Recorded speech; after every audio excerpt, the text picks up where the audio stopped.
feels like I'm meant to strike. Flat earth beneath my feet, knowing I'm here to meet.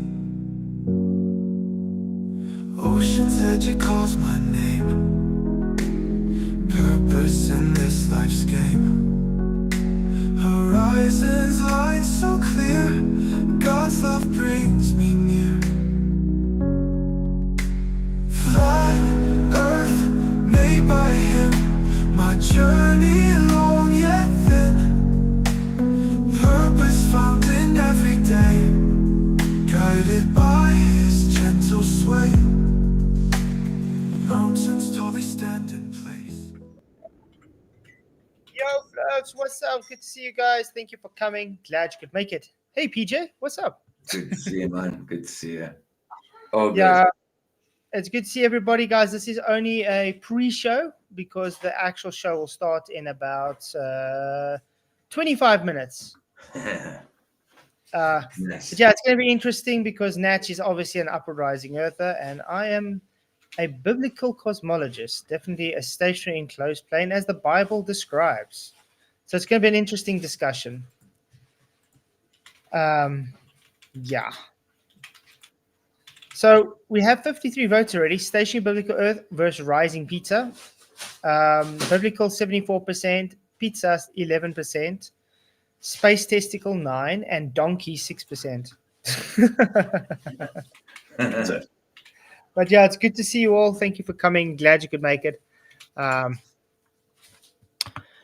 Yeah. So PJ, are you recuperated from your 9-hour stream?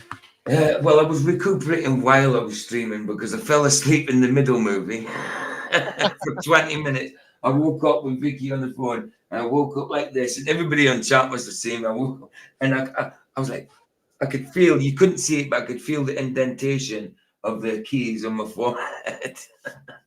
But yeah, it was good. We watched the first movie. The second movie was, because we decided to do a comedy night, because we haven't done any comedies. So the first comedy we did was I forgot. The second one was fun with the no, sorry, not fun. It was me, myself, and Irene. It didn't work very well.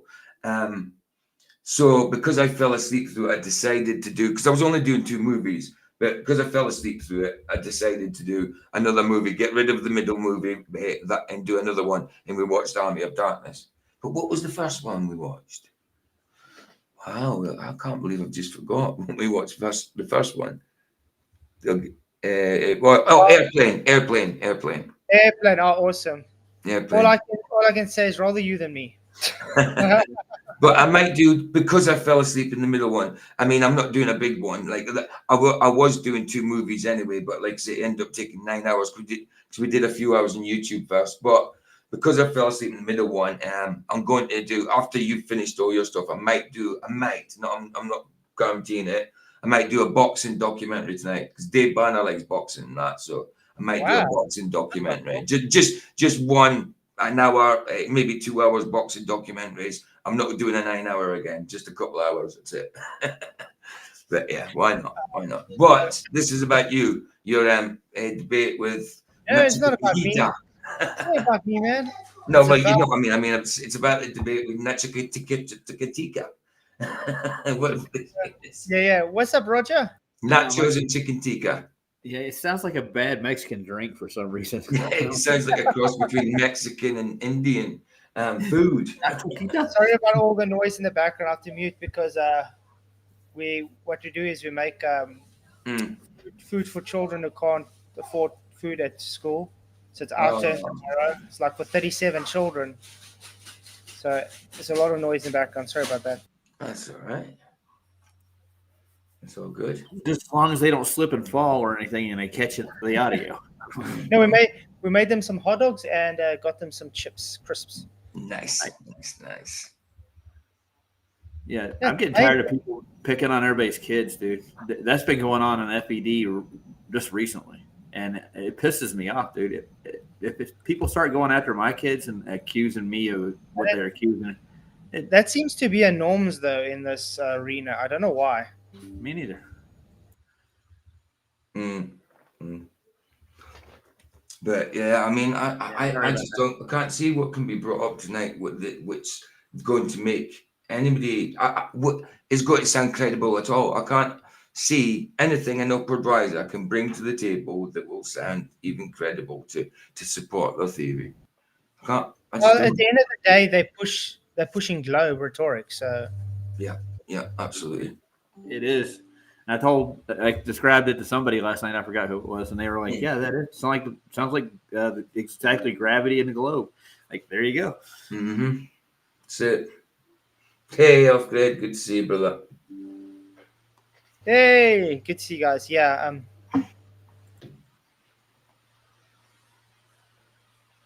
So PJ, how long were you asleep yesterday? About 20 minutes during the middle movie. But even at the end movie, I kept hearing Matthew going, PJ, because I kept dropping off a little bit, and dipping. I didn't actually quite go to sleep during the third movie, but yeah. I just want to say to Sean Elk, literally acceleration is what's demonstrated when they let things fall. What do you think falling is? Oh, Sean. I forgot. Sean, is Sean into upward rising now? Yeah, he's an upward. Yeah. I thought you were a researcher, Sean. Sean Elk, the upward vector is globe rhetoric, literally. Of course It's it is. general relativity. It's. I mean, you have to then bring. Surely you have to believe in space with an upward rising. Mm-hmm. Space isn't there.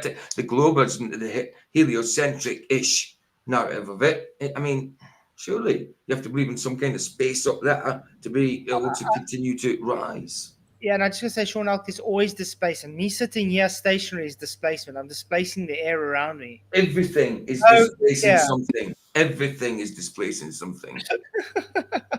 Nothing can take up the same space. No. Oh, man. It's hard. It is, Yeah. isn't it?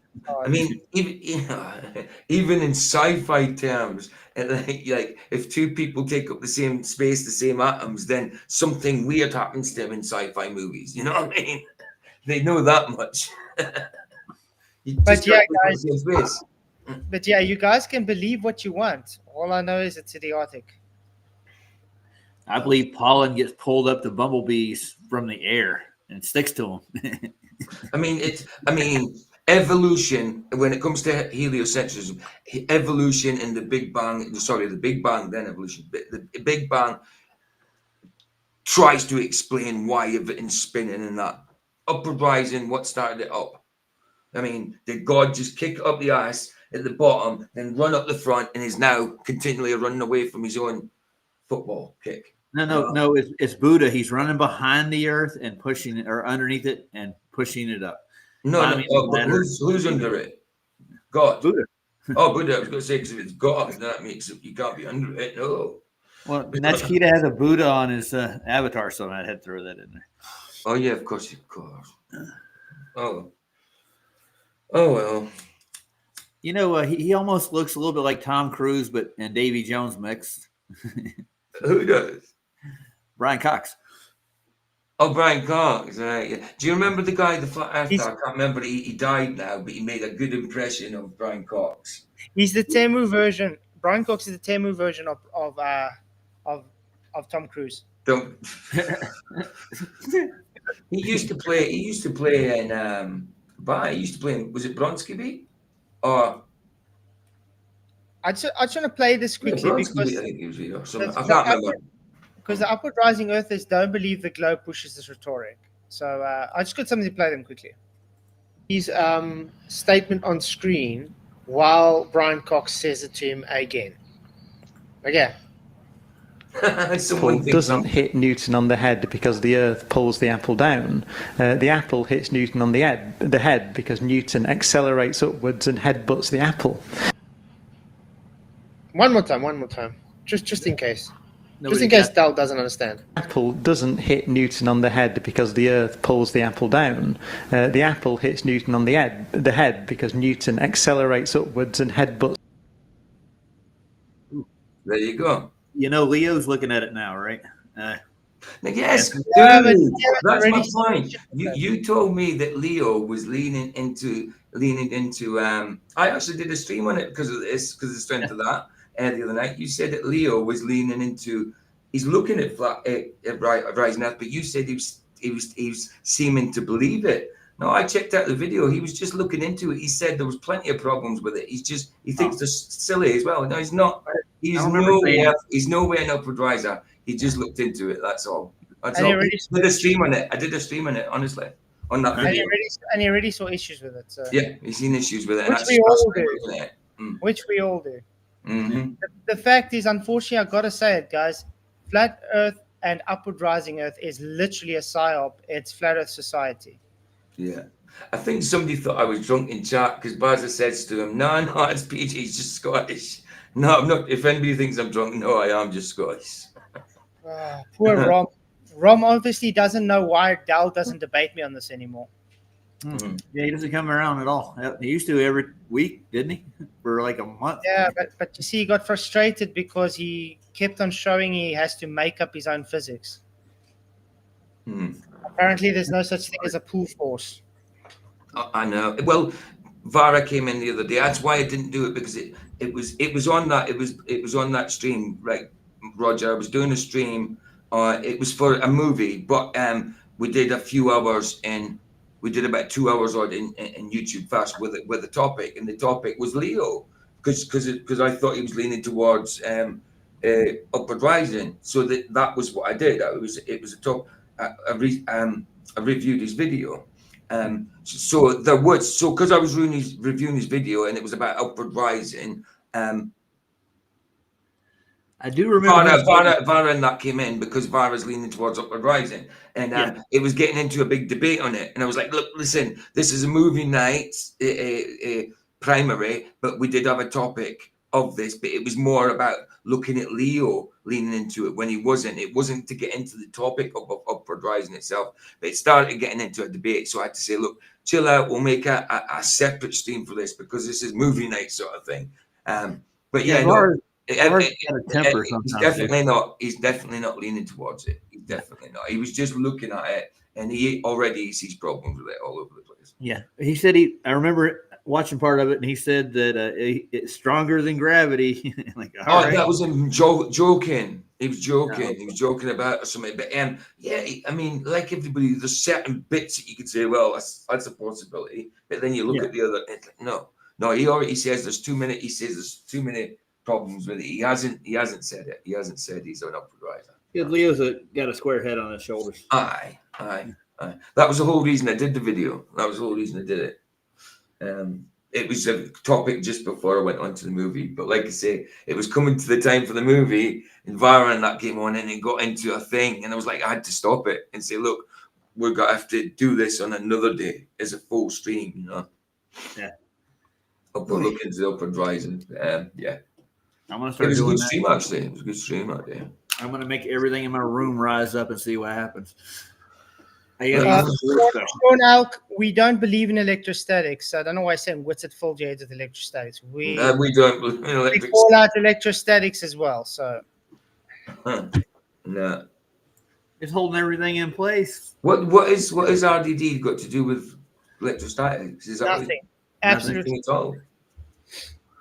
Or as I've heard you say before, they don't even. It's very simple. The fact you guys keep doing demonstrations of thing in free fall and saying, look, no force, shows you guys don't even understand what displacement is and how it works. They don't understand what an unbalanced force is. They don't understand what a net force is. They don't understand you do get things like pull forces. They don't understand you get things that are potential to fall.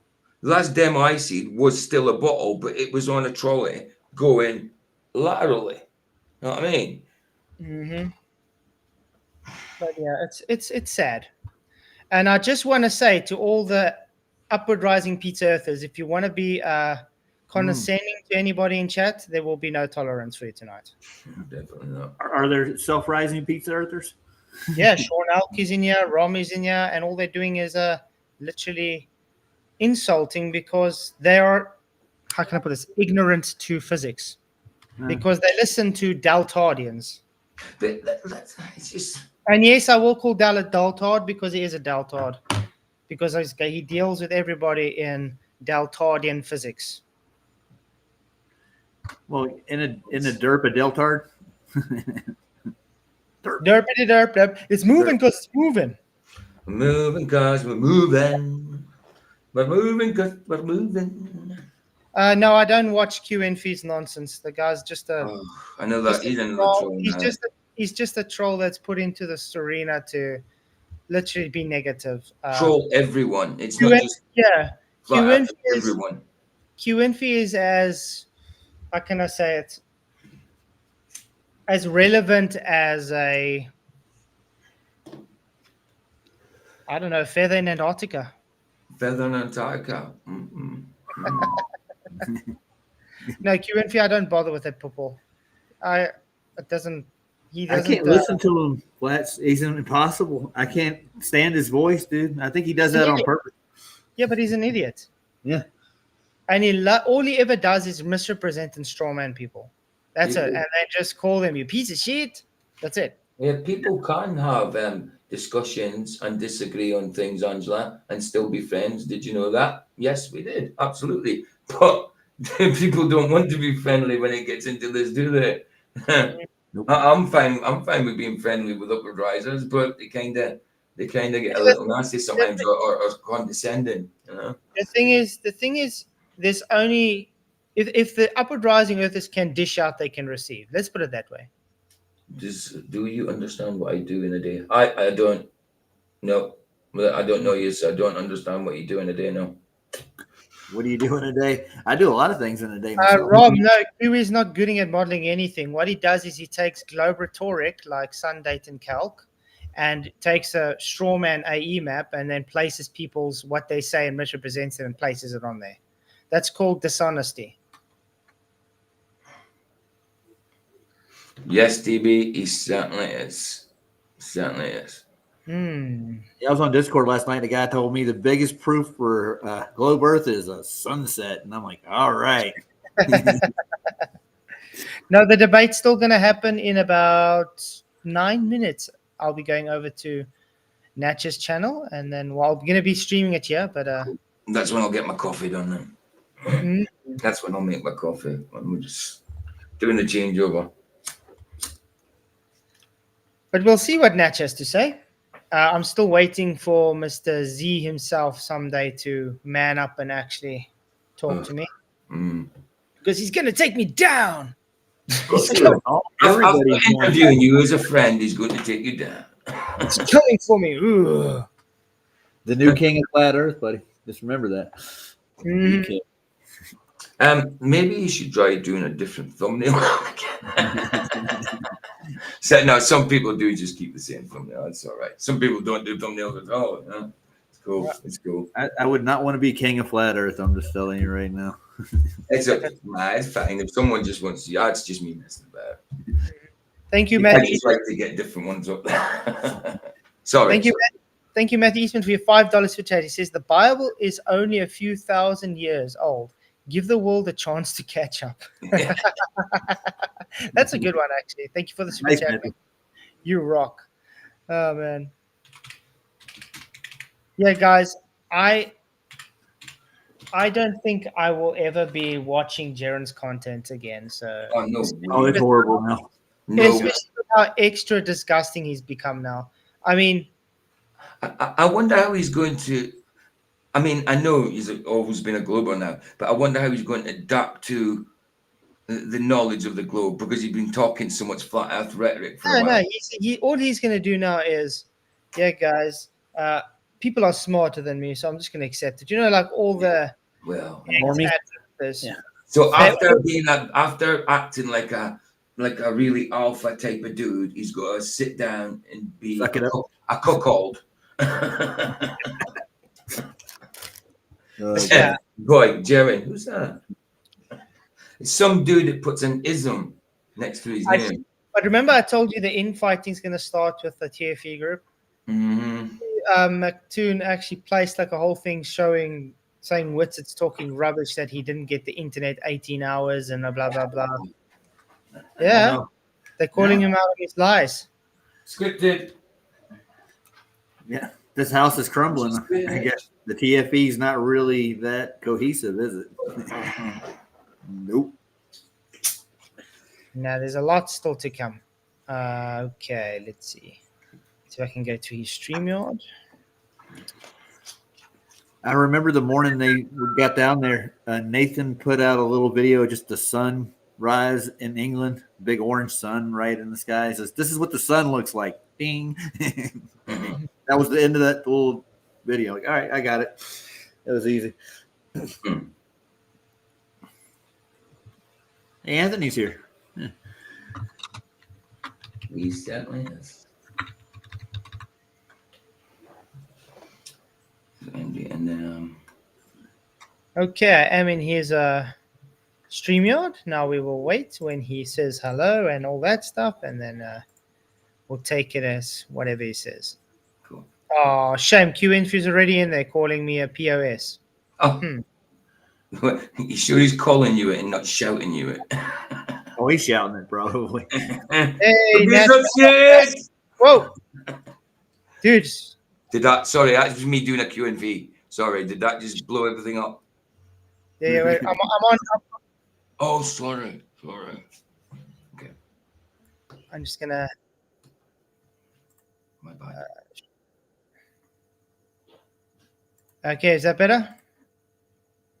Yeah, I think so. And we can have the cams on if you like, or off. It doesn't matter. Doesn't matter. There we go. Alrighty. So all is well? Yeah, and yourself? Good. So we'll get started in about 4 minutes. I'm gonna play a song. Like I said, I'm gonna play Conspiracy Music Guru. You can hear me okay? Yeah, no, I'm all good. As long as you can hear me. All right, great. So I'll put you in the back and we'll get started in 4 minutes. Everything seems to be working fine. And then I'll bring you up after the song ends and then we'll get started. Sure, see you then. All right, see you. Well, okay. He's muted that side. I meant to say his mic is a glowworm. Yeah, I was going to say, yeah. I thought that when I seen it. And now we're just waiting for him and then we'll get it started. Should be going to be interesting. Look, the one thing I do like about Natch, though, is very calm and collective, though. He doesn't really get all triggered, I could say. But I don't like his what he's literally done to me, like in the past. All fine with me. All of a sudden, after he talks to Dell, then, doesn't want to talk to me anymore, kicks me off of his show, stuff like that. So I don't get the hatred part. I don't understand that. Yeah. But I don't know if you guys, a lot of these people just go with the flow with whoever. They're like, all of a sudden, makes sense to them or whatever. That's not the way to do things, man. No. Okay, that's all done. So yeah, we probably won't be debating too long, and then we'll see if it's not late enough. We'll have a after show. Now we still got snow here. You need to ship me some? I'll put it in a box, wrap it up in the styrofoam, and ship it to you. Hopefully, it'll make it. Let's see. So we've got 106 votes now. Biblical 67, Pizza 12, Space Testicle 12, and Donkey 8%. We're all fleas on a donkey's ass. Yeah, that's what it is. Okay.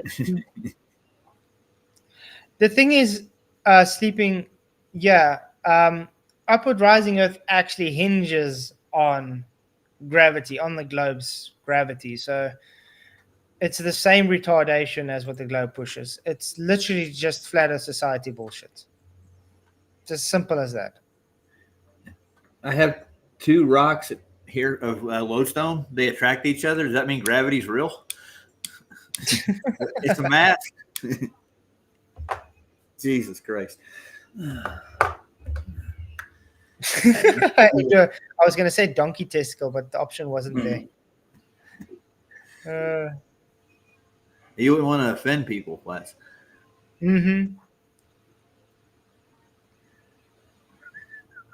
But yeah, it's good to see everybody here. Please hit the likes, share the show.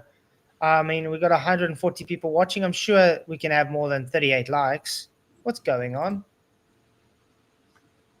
I have no idea. Who runs the Flat Earth Society? The Flat Earth Society members. Wasn't it Leo Ferrari that ran it last? And I think that, Yeah, I didn't see Angela insulting Pebbles. So. Okay. Let's see. I can feel the love tonight. He's going to beg the question, exactly, Tools. That's all they ever do. Because I accelerate the bottle forward and I see water go this way, therefore we have to be going up. Yeah, but you'll never get to the cause of your effect in that regards if you assume it to begin with. Isn't that the whole point of the method? I think so. Mm-hmm. Yeah, they don't really have an actual IV. They just assume something. They do correlation. They do exactly what the globies do. They correlate things and then just make a claim that that's that. Well, that's not causation. That's correlation.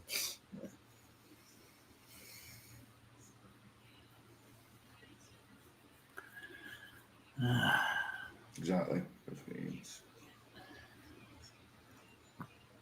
Is anybody moderating or are you just having a discussion?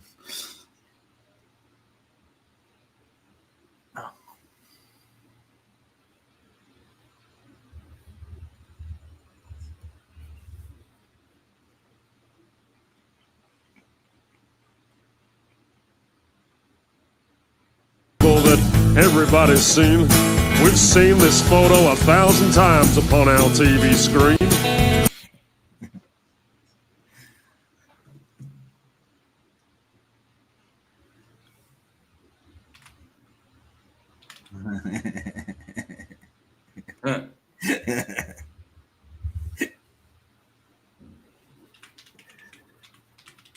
He's a cosmic cowboy.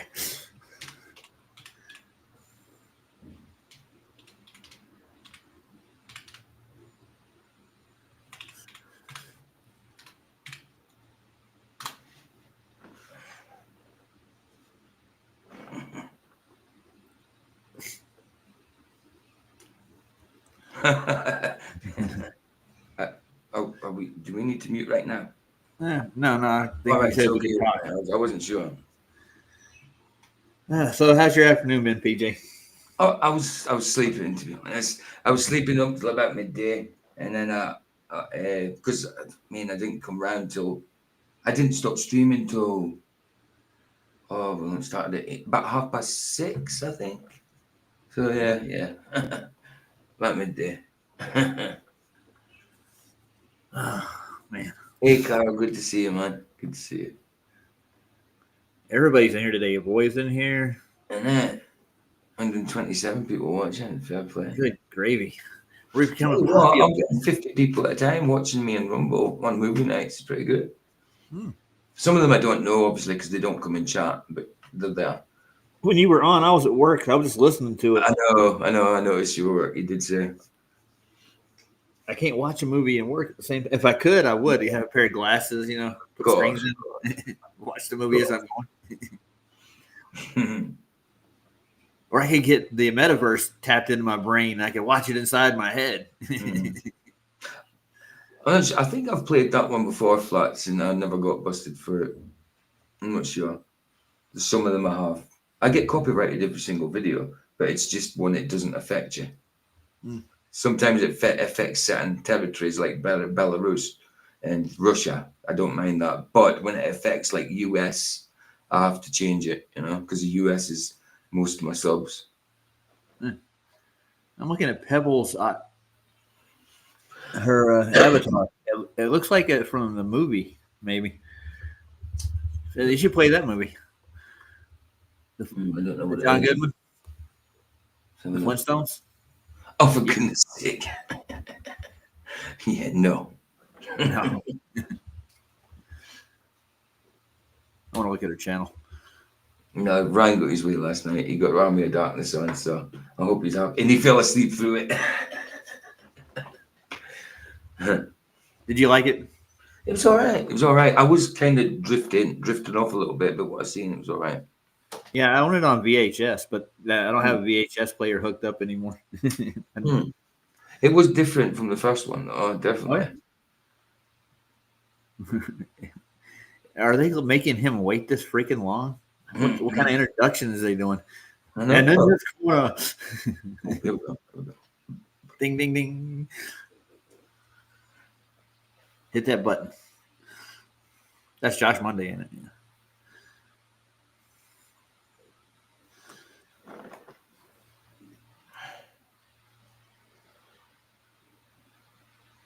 We need to start making more merchandise, PJ.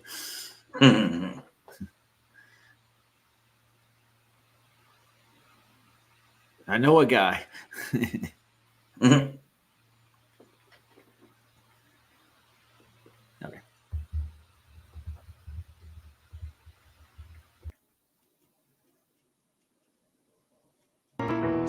Hey, sorry guys, I just didn't want to.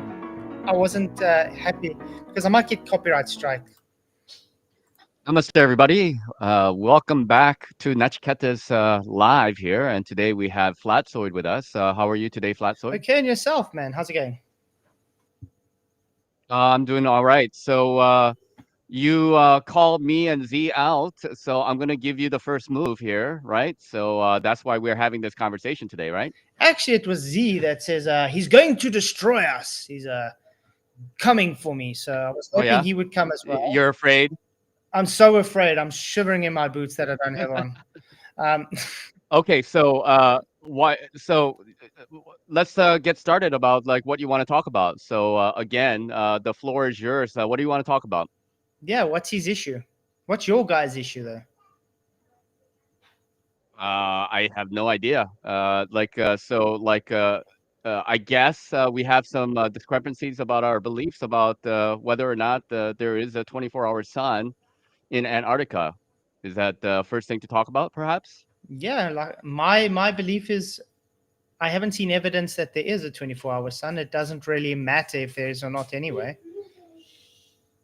Okay, well, I see a little bit of contradiction in that statement. First of all, you say that you haven't seen enough evidence whether or not there is 24-hour sun, and maybe I don't disagree with you. I don't know what you would accept as proof that there is 24-hour sun in Antarctica that will definitively prove to you, yes, indeed, there is 24-hour sun in Antarctica. And number two, you say you don't think it matters, right? It doesn't matter whether or not there is 24-hour sun in Antarctica. No. So if it doesn't matter, why continue to talk about the 24-hour sun in Antarctica? We don't. We talk about the deception in Antarctica. Okay. So we call out. Shall we go into it? Yeah. Go ahead. I'm sorry. Go ahead. Yeah, what I do is I call out. I didn't mean to step on you. What I do is I call out the deception in Antarctica, not about the sun being in Antarctica. I mean, like I said, I still haven't seen any evidence that it's a real sun in Antarctica because of all the deception. Okay. And what kind of deceptions have you found so far regarding? And you're talking about the TFE, right? The recent trip down to Antarctica with Jaron and Lisbeth and Whitsit and everybody else down there. So what kind of deceptions have you uncovered thus far? Well, it all started when Duffy created this whole thing. He already started with the lie, and then he even had to have Sean from King in Context and made an apology video of his lie and then lied in that apology video again. And we've just been seeing lies from him straight from the get-go till now. And all he ever does is preach that it's okay to deceive.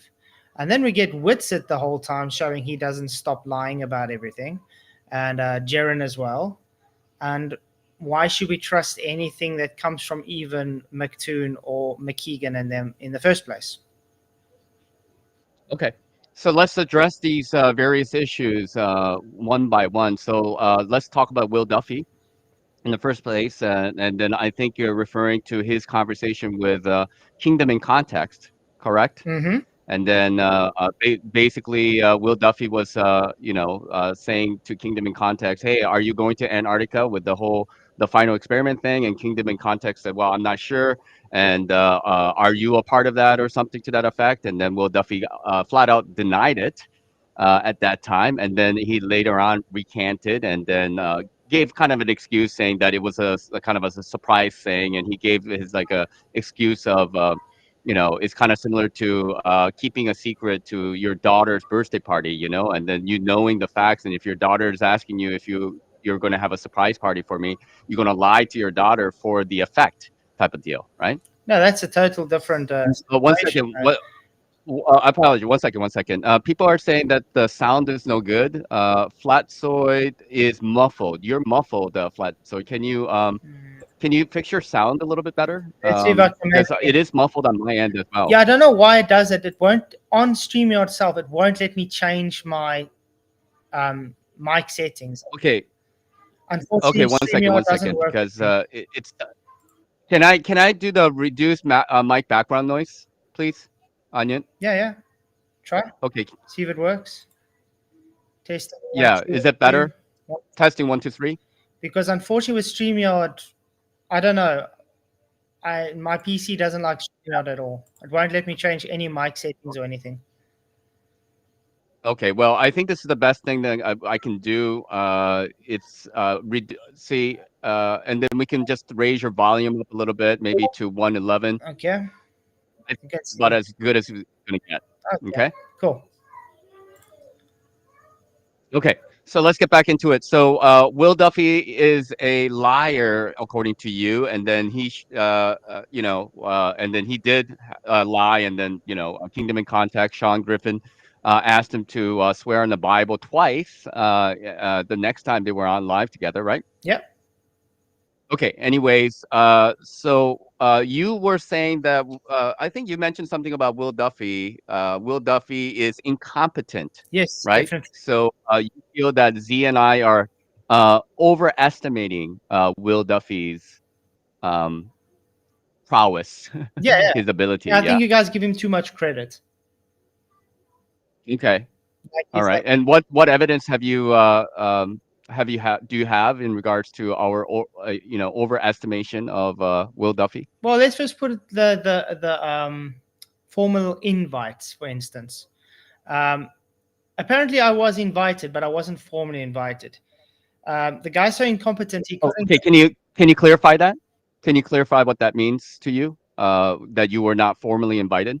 I was not formally invited, and he has never contacted me to say, "Hey, you have been chosen to be invited to go to this TFE," whatever nonsense. His excuse was, "Oh, you don't have an email address on your page."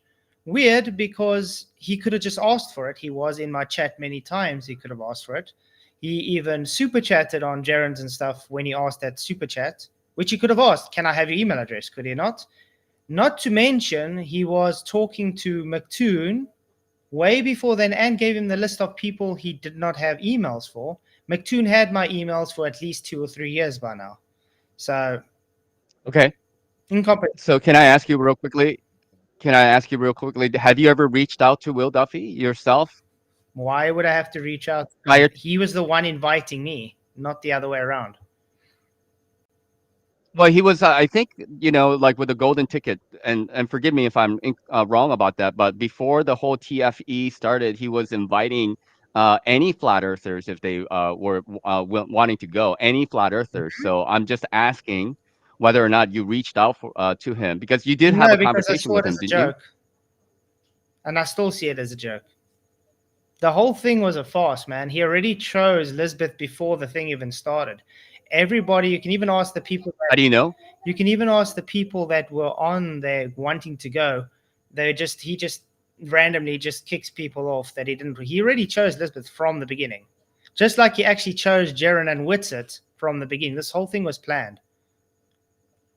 Yeah. Okay. Well, we can go into that because I can't say that Will Duffy chose Elizabeth from the beginning. Maybe he did. Maybe he did. And so far as I know, there were like 40 people who applied for the golden ticket, and then 20 or 10 of them went to the final contestant, and then one by one they were kind of eliminated, and then maybe Will Duffy already had in mind whom he wanted to choose. But that's neither here nor there. We're really talking about like Will Duffy and him not inviting you. Correct? He did not invite you, No, not formally. No.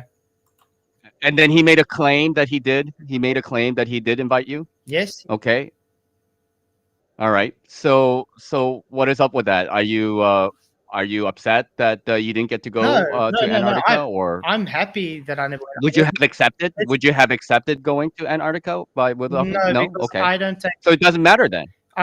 part in deceptive practices. The whole point is what I'm pointing out is that he lies to people for his own gain, and all he's doing is showing his incompetence. If he's so incompetent to not even know how to get an email address, then what else is he incompetent about? Because it's simple. Everybody that claims to be truth seekers should not have taken part in this deception. I don't know how much more clear we can make it. Especially me as a Christian, as soon as we saw Duffy being deceptive and preaching is allowed to be deceptive and that God allows it, that's when you say, hang on, sorry guys, I can't take part in this. And would you agree with me that if no flat earther, if we call Jaron and them flat earthers, even took part in this, will this TFE would have happened? No, because they needed the flat earth. That's why they were begging people. That's why they did the golden ticket in the first place, because they needed people. Yeah. I don't. I'm hearing my own echo. Oh my gosh. Oh my. Okay. So here's what I did. I did my echo cancellation. So you have me on the speaker, correct? Yeah, for my audience, yeah. I thought it makes it Okay. louder for you So this way. Must I put it softer? You see? Does this work better? yeah, because like my voice is being heard and being picked up by your mic, so I'm hearing myself a little Okay. bit. Yeah, because I thought it's Okay. helping with you, because it can't. And my echo cancellation is on. Let me, if I put my mic up a bit, will that work? Is that better? No, this is fine. Yeah, this is this is loud enough. It's loud enough. It's Okay. loud. It's just that I was hearing myself a little bit. Okay. Okay, and people are having issues. I apologize everybody for the technical issues. It seemed like it's okay, but we'll deal with it. So look, let's just talk about like Will Duffy. Like I agree with you. Like if nobody went to the Antarctica, but I suspect that somebody would go, even if it was Jaron, not Whitsid or Elizabeth. It doesn't matter. Like he would have picked up somebody who wanted the free ticket to Antarctica, right? Now, would that have done as much damage to flat Earth movement? I'm not sure. It's all speculation, but probably not. Sorry, what My guess. damage are you talking about? There's no damage to flat Earth. I think. Well, this is just my perspective. This is just my perspective. So my speculation is that when you have a big channel like Whitsid and Jaron going down to Antarctica, that's more of a damage to their credibility and the credibility of flat Earth than say Joe Nobody, who nobody has heard of, and maybe they have like a small channel of 1 or 2,000 subs, and maybe they only have a couple hundred people watching them every time they go live. Like then that would have been a lot less of an issue, in my opinion. Yeah, but that's what I'm saying. That's why he needed Jaron and Whitsid. It was the plan from the beginning. He wouldn't have just took him. That's why Elizabeth is fine to have gone, because Jaron and Whitsid was there. If there was no actual flat earther, they wouldn't have actually done this. It would have just been postponed or whatever. They would have just made another choice, because it's like, well, we need a flat earther to do this. And if we just have, like you said, Joe Nobody, nobody's going to take this seriously. So that's why I said this was planned with Jaron and Whitsid ages ago. I'm not sure Whitsid really knew. I think he was more dragged into this. But I do say Jaron knew about this because he's been using this as he's out. I've said how long ago? I said over a year ago when this whole TFE came out, Jaron's going to use this as his out. So what happened? Jaron did exactly like everybody said. Okay, so like months leading up to the TFE, right? Jaron's been talking about the circling sun, and everybody knows that the sun is circling around the AE map. Did you agree with that, or did you disagree with that during that time? What was your position? The AE map, and I've always said it, and I still do, I don't ascribe to any map. It's just the AE map's just a time and sun position map. That's all it does. It calculates the time based on position and day. But the AE map certainly works exactly. You can wrap around a globe. It's going to give exactly the same results. Again, I don't ascribe to it. I never have. When you say the AE map works with time position, are you talking about celestial navigation? No, just the sun's position with the time. It's a time clock. It's like a sundial. The AE map is like a sun clock? That's what it's made to do. It even says it. So can you explain that a little bit more? Like, how is the AE map working like a sun clock? It takes known positions of the sun in the year and just places it on there in its relative position. So that's why you can take it and say, okay, in winter time, in this time, a GP would be around this place because it's observed to be there. The AE. Okay, so do you believe the sun is triangulable? Let's start with that. No, because the sun, I don't think. No? I think it's an apparent position. I don't think it's a physical thing. Okay, so this apparent sun, how is it positioned on the AE map? Where it says it would be when you calculate it with the time and position. Right. So like, do you subscribe to, let's say, like a sun calc or date and time, those type of, not at all? No, those things are Do you think totally they're off. inaccurate? Yes, I actually did some observations of sunrise and sunset this last December, and it showed 5 degrees off. Can you repeat that? You got muffled one more time. I actually did some observations of sunrise and sunset this December, which showed the sun's position was 5 degrees off of what Sun Calculate says. Oh, really? Okay, that's very interesting. And so you went. I mean, you're in Africa, South Africa, correct? Yeah. You don't have to tell us exactly where you are. And then you went to the coast or somewhere in Africa, South Africa, and you actually tested whether or not SunCalc is on or off. Okay, can you tell us a little bit more about what you did? Well, it was a bit overcast most days, but eventually I got on the third attempt. I got the sunrise using a compass to show the sunrise and show what the globe predicts, or the sun calc, which is 118 degrees southeast, and I got it 122, 123 degrees. It also showed light wrap around right around, which shouldn't be possible on a globe because it should be focused from a point.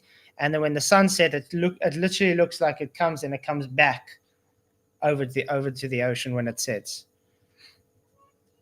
Okay, let me just jump in here real quick because you said that what the globe predicts. So are you saying that SunCalc is a globe model? Yes. SunCalc is following a globe model? Yes, it is. Okay, that's very interesting. So so the globe model is off and SunCalc is following the globe model, but it is not accurate to individual perspective. Like you have debunked the SunCalc, right? Based on your observation. Well, my observation doesn't fit what it says. Yeah, so again, you have a video, I'm sure, about that, right? I did You have live a video, streams, and I'm busy working at my video about it at the moment as well. Yes. Okay, so you haven't supplied the video to the audience yet of your results of how the SunCalc is off yet, but you went down in December. And right? this live stream When did you go? it, yeah, in December. I did the live. When in December? It was between, I think I did it on the 22nd, 23rd, and 24th. 22nd and okay. So do you remember the data at all? Like, do you remember what you have? I mean, you wrote down like It was where live. the sun We is did it supposed to. live. You can go onto you can watch the streams live. It's on your On my channel. on your channel? Yes. Okay. I'm more than happy to take a look. You can share. I mean, you know how to share, right? I mean, it's better that you find it because I wouldn't know where to find it, right? Gonna quickly get it.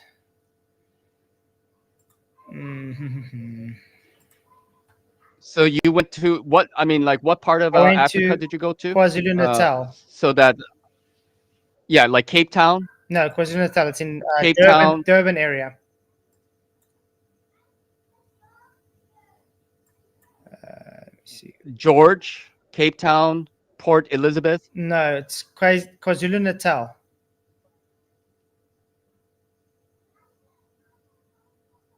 But what's the name of the area so I can put the KwaZulu-Natal, sun calc? You can look. I think it's the latest one. And you're welcome to share. Yeah, you can. You're welcome to share that video with us. How you There we go. How you That's the latest one. There we go. Oh, Flatzoid, sorry. You are unable to share that on my channel, but you have to put it in the private I'll put it in chat, a private chat, then you can. and then I can share that. Yeah. Thank you. Cool. There we go. All right, and then I will go to it. Give me a moment, and then I will share with that with the audience, and then I will share that up here. Okay, 1 second. Okay, so the name of the video is the TFE Duffed Up Live Special, correct? And where am I supposed to go? Well, like I said, so we just live streamed this from the beginning. You can just go through it.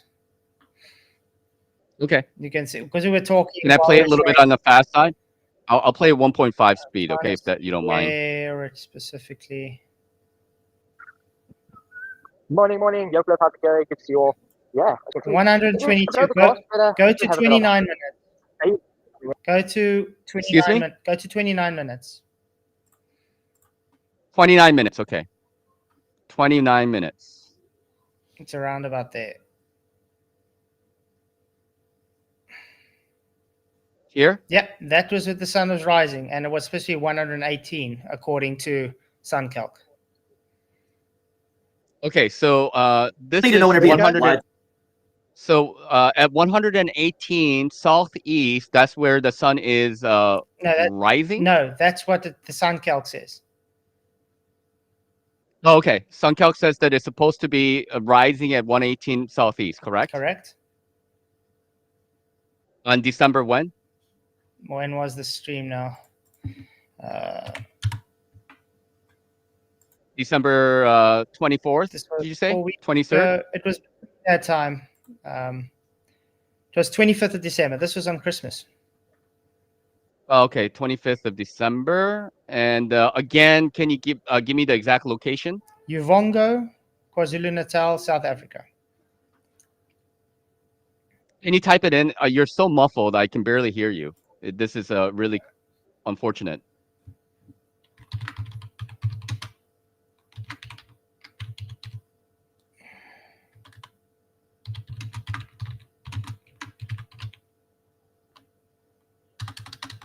Appreciate everybody's patience. So let's see. Uvongo. Okay. So that is where's that? Okay, I have to try to find that.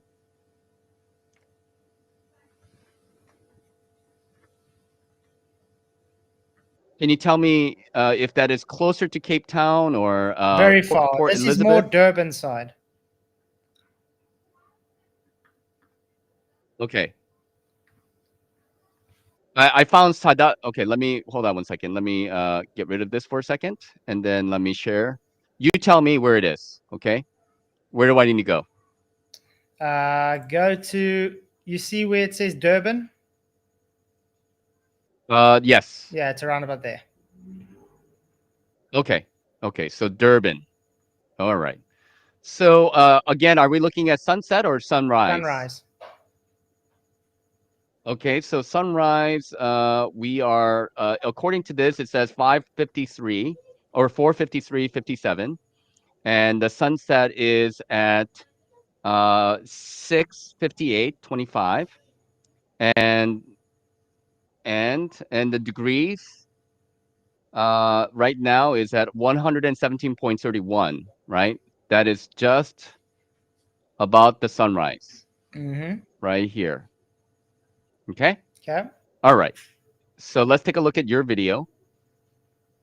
And then this is at sunrise. What time is it right here? Oh, well, I started at 4 o'clock in the morning. I'm not sure. Let me see. Can't remember. Maybe you can zoom in on your phone. It might tell you what time it is. Looks like maybe 5 or 4 or something. It was before. No, I started before 5 o'clock every time because I was using night data. Okay. If I can find if it shows the time, but I know the time was also not exactly. It was like a few minutes off. Okay.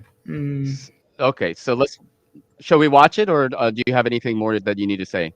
Okay, there it was showing 4:54. If you go to 29 minutes and 5 seconds, it shows the sunrise at 04:54. Okay, 04:54, right? And according to SunCalc, it says sunrise is at 04:53:57. So it's very close, 3 seconds off. Okay. Man, they really do. They don't need to be yanked around like this. Is stupid. That's what the globe claims, guys. That's what the globe claims the sun should be. Let me show you where it is. 122, 23. Oh yeah, I get you. Yeah. And there's the sun. You know that's due to the. Okay, so let's pause it there real quick. So you're pointing your clock right at the sun, and it says 123 according to your phone, right? Your phone says 123 just at the sunrise, or it looks like it's sunset, or is it sunrise? Is that sunrise? That's sunrise.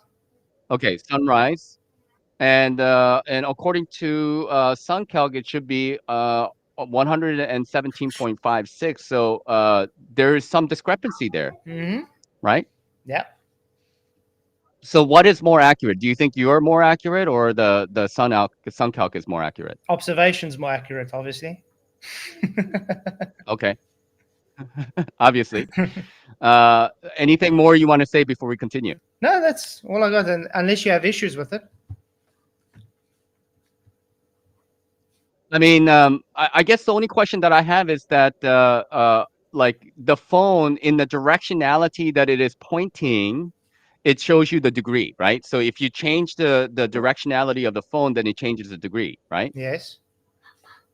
Okay, so if we take a look at the phone again, we're looking straight down, and then so this direction right now, if I can't zoom in very well, but like it says southeast, and then this is supposedly the direction of the sunrise. 23. Oh yeah. Right. Yeah, I get you. Yeah, pointed exactly. And you don't think that could be 5 degrees off or anything? That is pointed straight to the sun. Very you can even draw a line if you want to. It's going to give you directly to the middle of the sun. And there's the sun.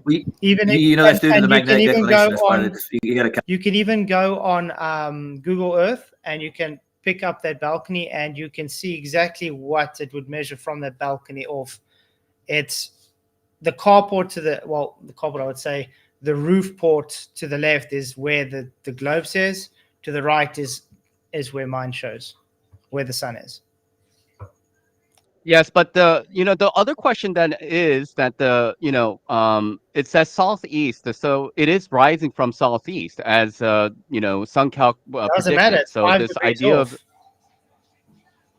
what's that? It doesn't matter. It's 5 degrees off. Well, according to you. No, according to you, to it's 5 degrees observation. off. Remember, this is the last time I did. I did this like 3 or 4 times.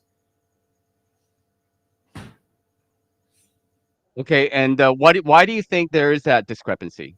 Let me ask you. Because the globe's false. Do you think the SunCalc and other apps like Date and Time and those applications are inaccurate and you are more accurate? So like, why do you No, think they are observation is inaccurate and more you're more accurate. Not accurate? I'm more accurate. Observation is more accurate.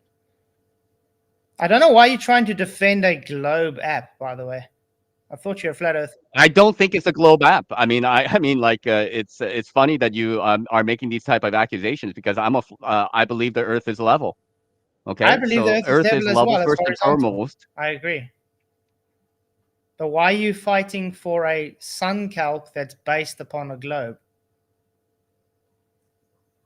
Well, so far as I know, these applications are, available for the public, and people do use them for celestial navigations, and they do need to be accurate. And so far as what I've looked into them, they are, they have to have the highest standard in order to be used by people for navigations and such. So I put some, trust in them. But I don't support SunCal because I am a Globie. Like, I don't know why you're making that kind of accusation. Well, the thing is, yes, celestial navigation requires a flat earth. Great. I'm glad you understand that. The problem is the sun calc you're taking is the data based upon applying it to a globe. So the measures are flat. The data in calculation is based on a globe. That's why it has the discrepancy that doesn't fit reality. Because in reality, it doesn't show exactly 100% correct to what the app shows. Because reality is reality. Oh, according to you? No, according to observation, according to actual observation. According to your observation, that we have to take your word on the fact that that is 5 degrees off. I showed No? you it's 5 degrees off. It's not my word. It's literally on screen. Okay, so I have to believe that because, okay, look, I don't mean to be disrespectful, but look, it's like you're showing this camera to me. I'm looking at that camera. That camera, or I'm sorry, that phone could be off in itself. How do I know that it's calibrated correctly or not? It's an iPhone. And even in my first stream, I even showed when I put magnetic north on and off, which the differences it gives.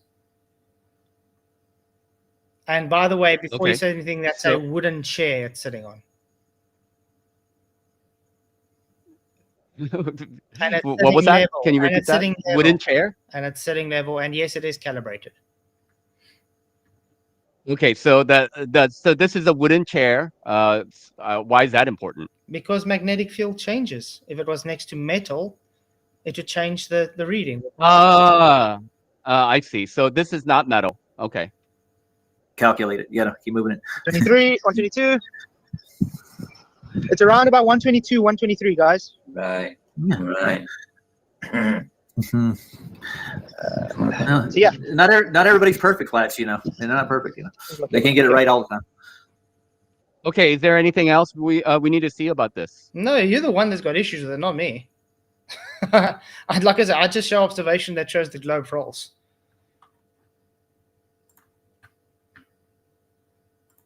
Okay, so your point is that SunCalc is wrong, and so people should not rely on SunCalc. That's basically your position. No, you can rely on it for navigation. It's for the means of things that it works well. I don't think anybody's got lost with it before, but I'm just showing the discrepancy to say, look, it's not reality.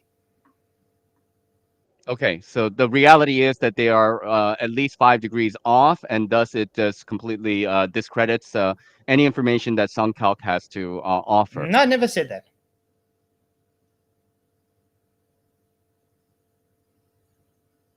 I did not Yeah. say So that. so point is, so you're basically your whole observation regarding the sun and the 5 degrees it's off is that it is inaccurate, right? My observation shows that SunCalc is off because it's trying to base its data off of a globe. How do you know that the SunCalc is basing its calculations off of a globe? Is that using Do you a know what Nachiketa map? where the SunCalc gets their information from? Did you just bring up a Nachiketa map?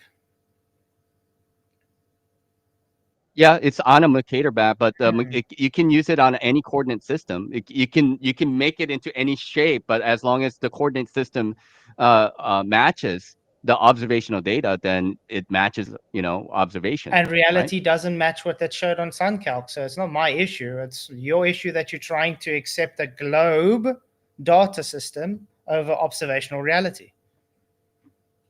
My question again is, how do you know that it is a globe data system? Did you see the Mercator map? Did you see the latitude and longitude? I heard you. I heard you the first time, but but have you ever? I emailed the SunCalc people and I asked them, hey, where did you get your information from? And then they sent me a book. Well, they didn't send me a book, but they sent me a name of a book called Astronomical Algorithms. Have you ever heard of this? Astronomical algorithms, go on. Yeah, so astronomical algorithms, if you go through it, is just formula. And what does that formula say? Well, I mean, it's I don't really fully know myself. I mean, it's not like I can read the formula, but it is what calculations based on On the Haversine formula. how the excuse me? Do they have the Haversine formula in there?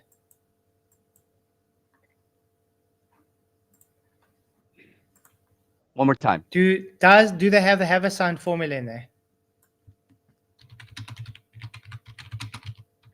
I don't know. But my point being is that the formula is matching what it appears to be observational data. So basically what you're getting at is that, well, it's globe data. Well, I don't agree with you. We're living on a level Earth, and on that level Earth, no matter where you go, it matches that data. It appears to me. Not my observation.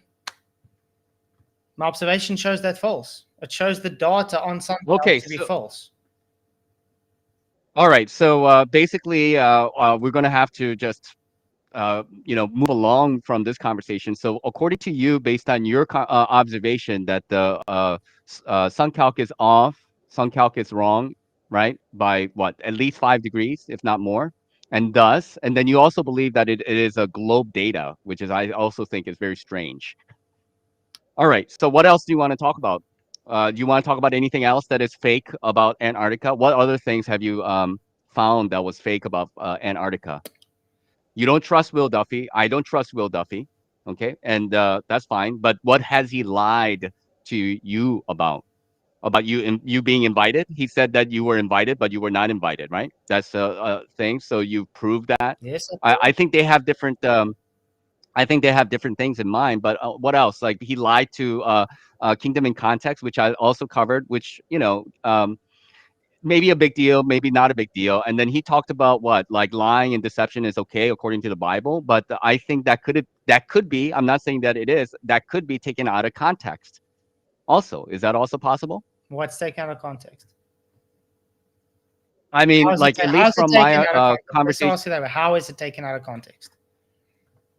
But at least from my conversation with Will Duffy, he said, and I'm not here to defend Will Duffy. This is what he has said, that he had talked about like a long sermon, 4 parts, where he basically goes through the Bible and said that it is not inherently wrong to lie and deceive because there are situations, according to him, I'm not defending him, according to what he has said. This is what he said. And so the question then becomes, because this is a kind of a philosophical question, is it always wrong to lie and deceive? That is the question. Yes. What do you think? Yes, because Duffy doesn't read the Bible. The Bible is very specifically clear. God does not approve of lying and deception. Remember, when it comes to the Bible, God reads the intent of your heart. If you're doing, let's for instance, someone like he says, someone comes in and they want to murder someone, the intent is not deception. The intent is protection. So therefore, it's not a lie. It's not deception. It's about your heart. God reads your heart. Okay. Not what the action is. Let's put it that way. Okay. So that can be taken. That could be open to interpretation because, like, again, you are making an interpretation that it's what lies in the heart. So it's okay, more or less, to lie, but not according to the view of God, because God sees you protecting people. God sees you you know, doing good, using that so-called lie. Am I understanding you correct? Proverbs 16, 1 to 9. The intentions of the heart belong to man, but the answer of the tongue comes from the Lord. All a person's ways seem right in his own opinion, but the Lord evaluates the motives. Commit your works to the Lord, and all your plans will be established.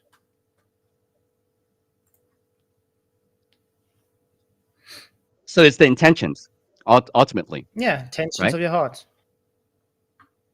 Yeah. So, like, so I just want to understand it from your perspective. So, when you hear Will Duffy say that it's inherently okay, according to the Bible, to lie and deceive, you interpret that as being that he is saying that it is okay to lie and deceive. No, it's not okay. I just want to understand, Yeah, the Bible's very huh? clear that No, no, it's no, no, not no, no, no, okay. no, And no, no, that's what no, I'm no. saying. I That's don't not agree what I'm with him. asking. I asked you, according to your perspective, your interpretation of what Will Duffy is saying, according to your definite, like you're listening to Will Duffy. He's speaking, right? He's speaking, and then he is giving a sermon, and he says, quote unquote, it's inherently okay, according to the Bible, to lie and deceive. Yes, So when you hear those words come out of Will Duffy, you're hearing him say that it is okay, according to the Bible, to lie and deceive. that's what he says. Correct? Yeah, there's no misrepresentation. If he says that's what the Bible says, that's what he says the Bible says. But then again, he also says the crust of the earth is the firmament. Yes, yes. He doesn't say that only. McToon has said that over in Kingdom in Context, and Bob Enyart has also made those kind of claims. So, what is your interpretation of that word rakia? Rakia has no interpretation. It's based on rock. I asked you, what is your There is no interpretation of that word? interpretation on it. It's etymology. There's no interpretation needed. When Will Duffy and McToon say it's their interpretation, as in the crust of the earth, it's because they're globers and they can't accept that the flat earth, that the Bible teaches a flat earth, and it teaches rakia, which is rooted from raka, which means solid, beat out in the sky, vault of heaven. Literally, there's no interpretation. It's said to you what it is. Okay, so according to you, that it is it is a wrong use of that word rakia, what they're doing, right? So they Yeah. are misusing that word. Yeah, they taking what rakia actually is, the etymology of and what it says, and claiming it to work with a globe belief, which doesn't work because they claiming the crust of the earth is rakia, which the Bible specifically That's what they're saying. The Bible specifically talks about rakia in the sky. Genesis on the fourth Okay, day, so on the second day, it separates the waters from above and the waters below. right, and at least from what I've heard, and I'm not a Bible scholar, so I'm not going to make any claims, but I'm just saying from what I heard from what they have said, is basically the waters above is the ocean, you know, and that is the waters above, according to them, right? And then the water underneath, there's like, you know, obviously underground wells and all that kind of stuff, right? That's what they're claiming, that Rakia does separate and does fit according to that definition of what that word claims, you know? Yeah, and even that alone, it's really idiotic because, like I said, in Genesis, when it says the second day, and God created the rakia to separate the waters from above from the waters below, and then the earth came. So there is Okay. no water. Well, how can I put it? Like you just said, the crust being the separation between them, because the earth was already there. The rakia was put there to separate the waters. So that's why we have waters above in heaven and we have the waters below the deep. I'm definitely And not this a is scholar in the Bible, so I'm not here to yeah, argue for nor against it. Okay, so that's not my you know, that's not my tea mhm. here, but I do find it interesting. But I am certain that Will Duffy, McToons, and others who are so-called Christians and are you know, globers will probably argue against that. most likely. So you're going to have to talk to them about what that Oh, means. they won't. They're too scared. Right? They're too scared to debate me on that. Okay, so let's continue on. So what else have you found regarding the fakery of the TFE? Everything. You can't trust. We can't trust Will. You can't trust Jaron. You can't trust. And I say that you can't trust any man. Really, agree. you know, let the evidence speak for itself. I agree. Right? Every man a liar. Okay, so go ahead. What else do you have? We haven't seen any valuable evidence to show that they didn't fake it. Okay. So it's like they have to prove a negative, right? So they did not fake it. We didn't see any evidence that they didn't fake it. So you're saying that they did fake Well, it. let's put it this way. Why would they need to lie if it's true? Yeah, I've heard you say that. Why do they need to lie if it is true? Kind of like space, you know, like we know that space doesn't exist, and then they send people to the moon and stuff like that. Why do they need to fake it? There could be some reasons as to why they could lie if it was real, right? Even if it was Well, real. let me play like a bit of a conundrum to you.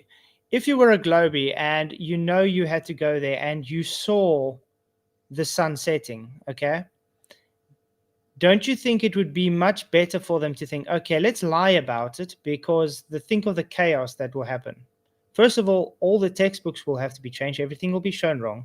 All the governments will be shown as liars. Everybody will be shown as liars, and they'll have to explain themselves. Would that not be the point? So what would be better? They have to lie, or it will be our fault that all chaos ensues. Correct? Or maybe they were forced to lie. Or they were forced to lie. That's a Well, no, that's a possibility. I mean, like, let's just presume that you're correct, that you know, the sun does set in Antarctica, wherever that is, you know, and the sun sets, and so everybody has to go and lie. And so what? Everybody who is told, who goes there, the people who are over at ALE or McMurdo or any of the bases that are stationed in Antarctica, and are they basically given a memo? Well, if you tell the world about the setting sun, then the whole chaos is going to ensue, and that's the reason why you should keep it a secret. Is that the line of thinking? Practically. So, so if they were in Antarctica and they had to, so what? Those tents and everything, they're just props, right? They're not actually sleeping in those tents. No, there's definitely tents there. I mean, people go there on holiday. They do ski trips and skydiving and whatever. The issue is that even Jaron said, look, it goes behind this mountain for about 2 hours, blah, blah, blah. But that was in Union Glacier Camp Self.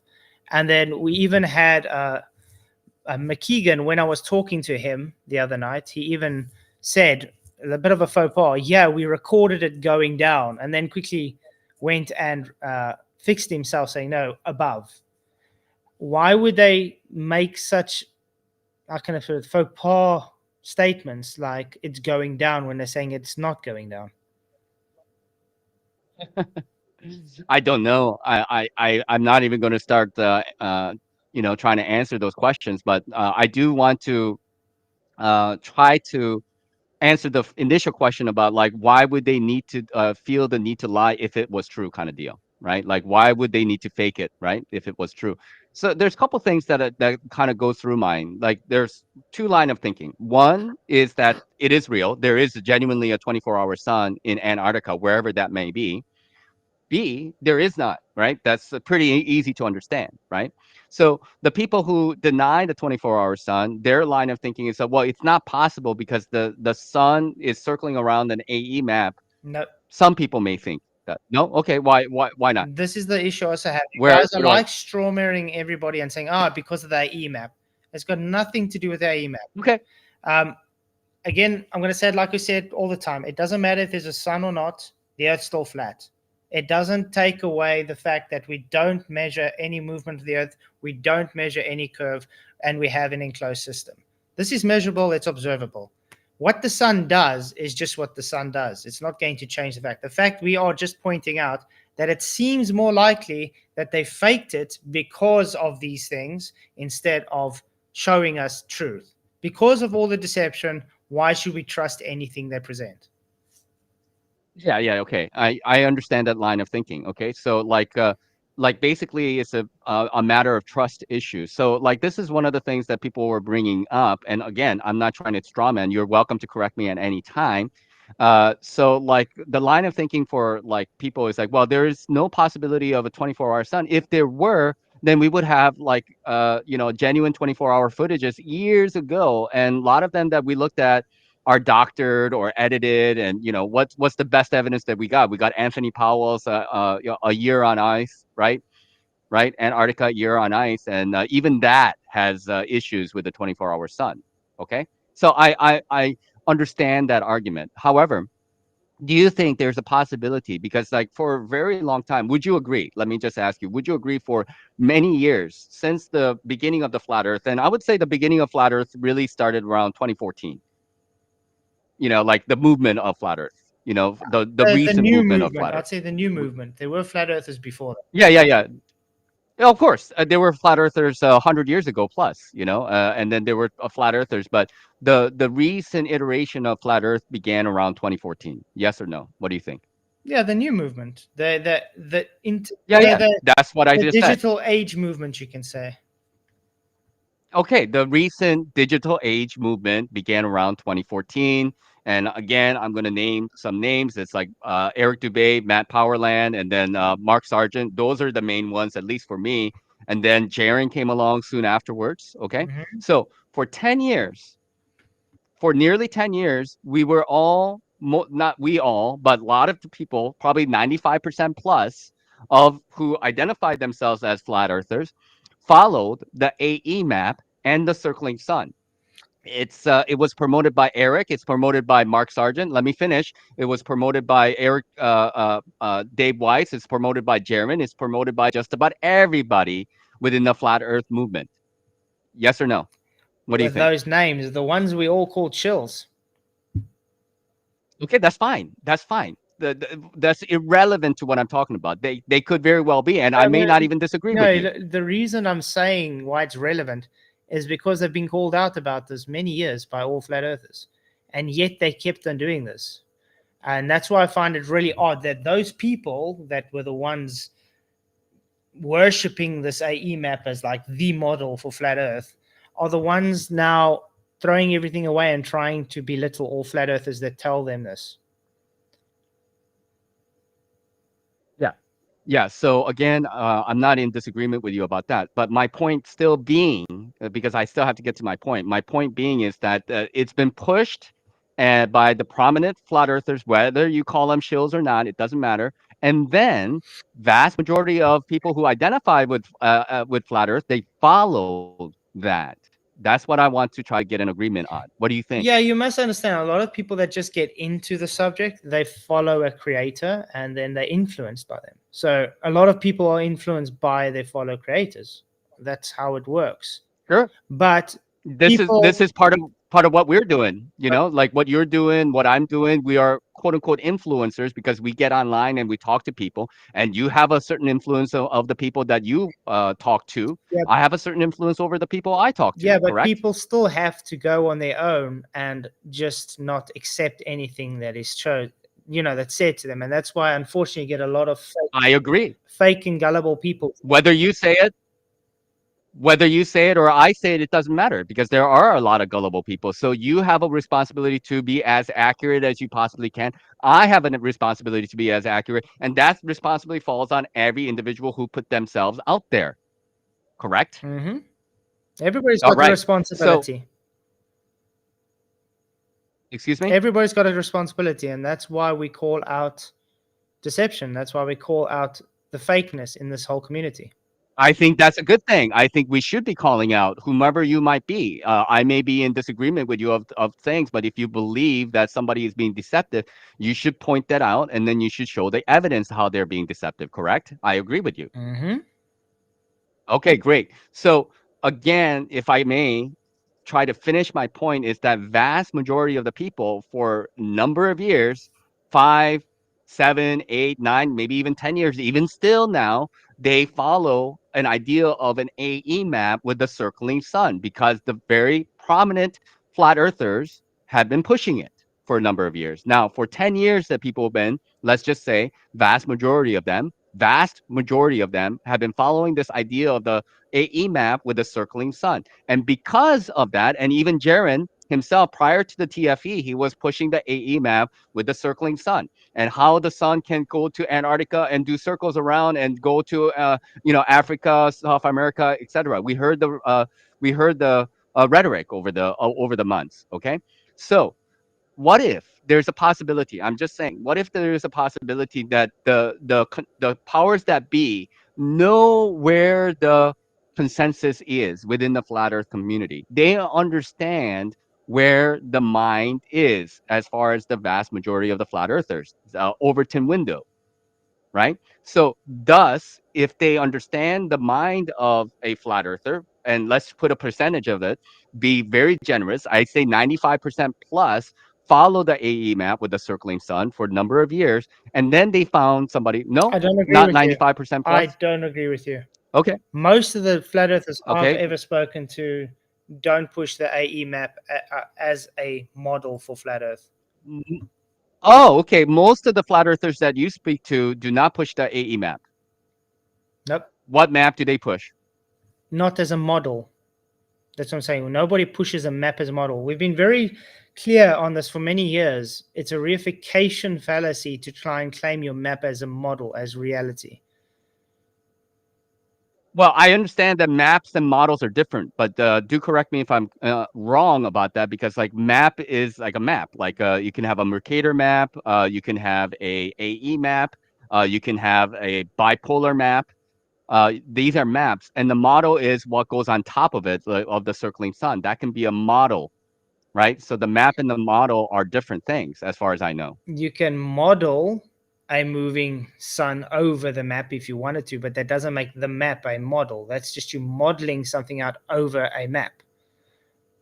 No one's pushing the map as a model. Only the shills do that.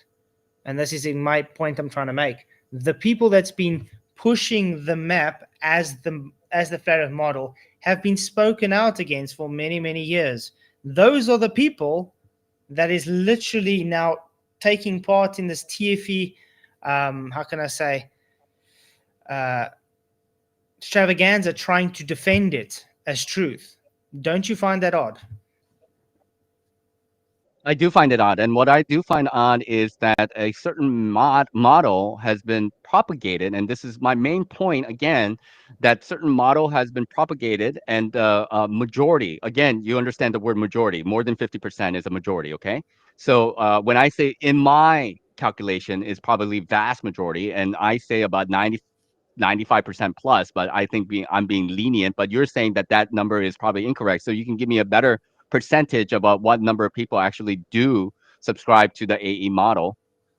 I don't know. What do you think? I have no idea. As I said, my experience, I've never Well, really it's not 95% because you disagree with it. No, It's not 90%. My experience, I've never really found anybody really attributing it to themselves other than Jaron and Whitsitt and Dave Weiss and all their nonsenses.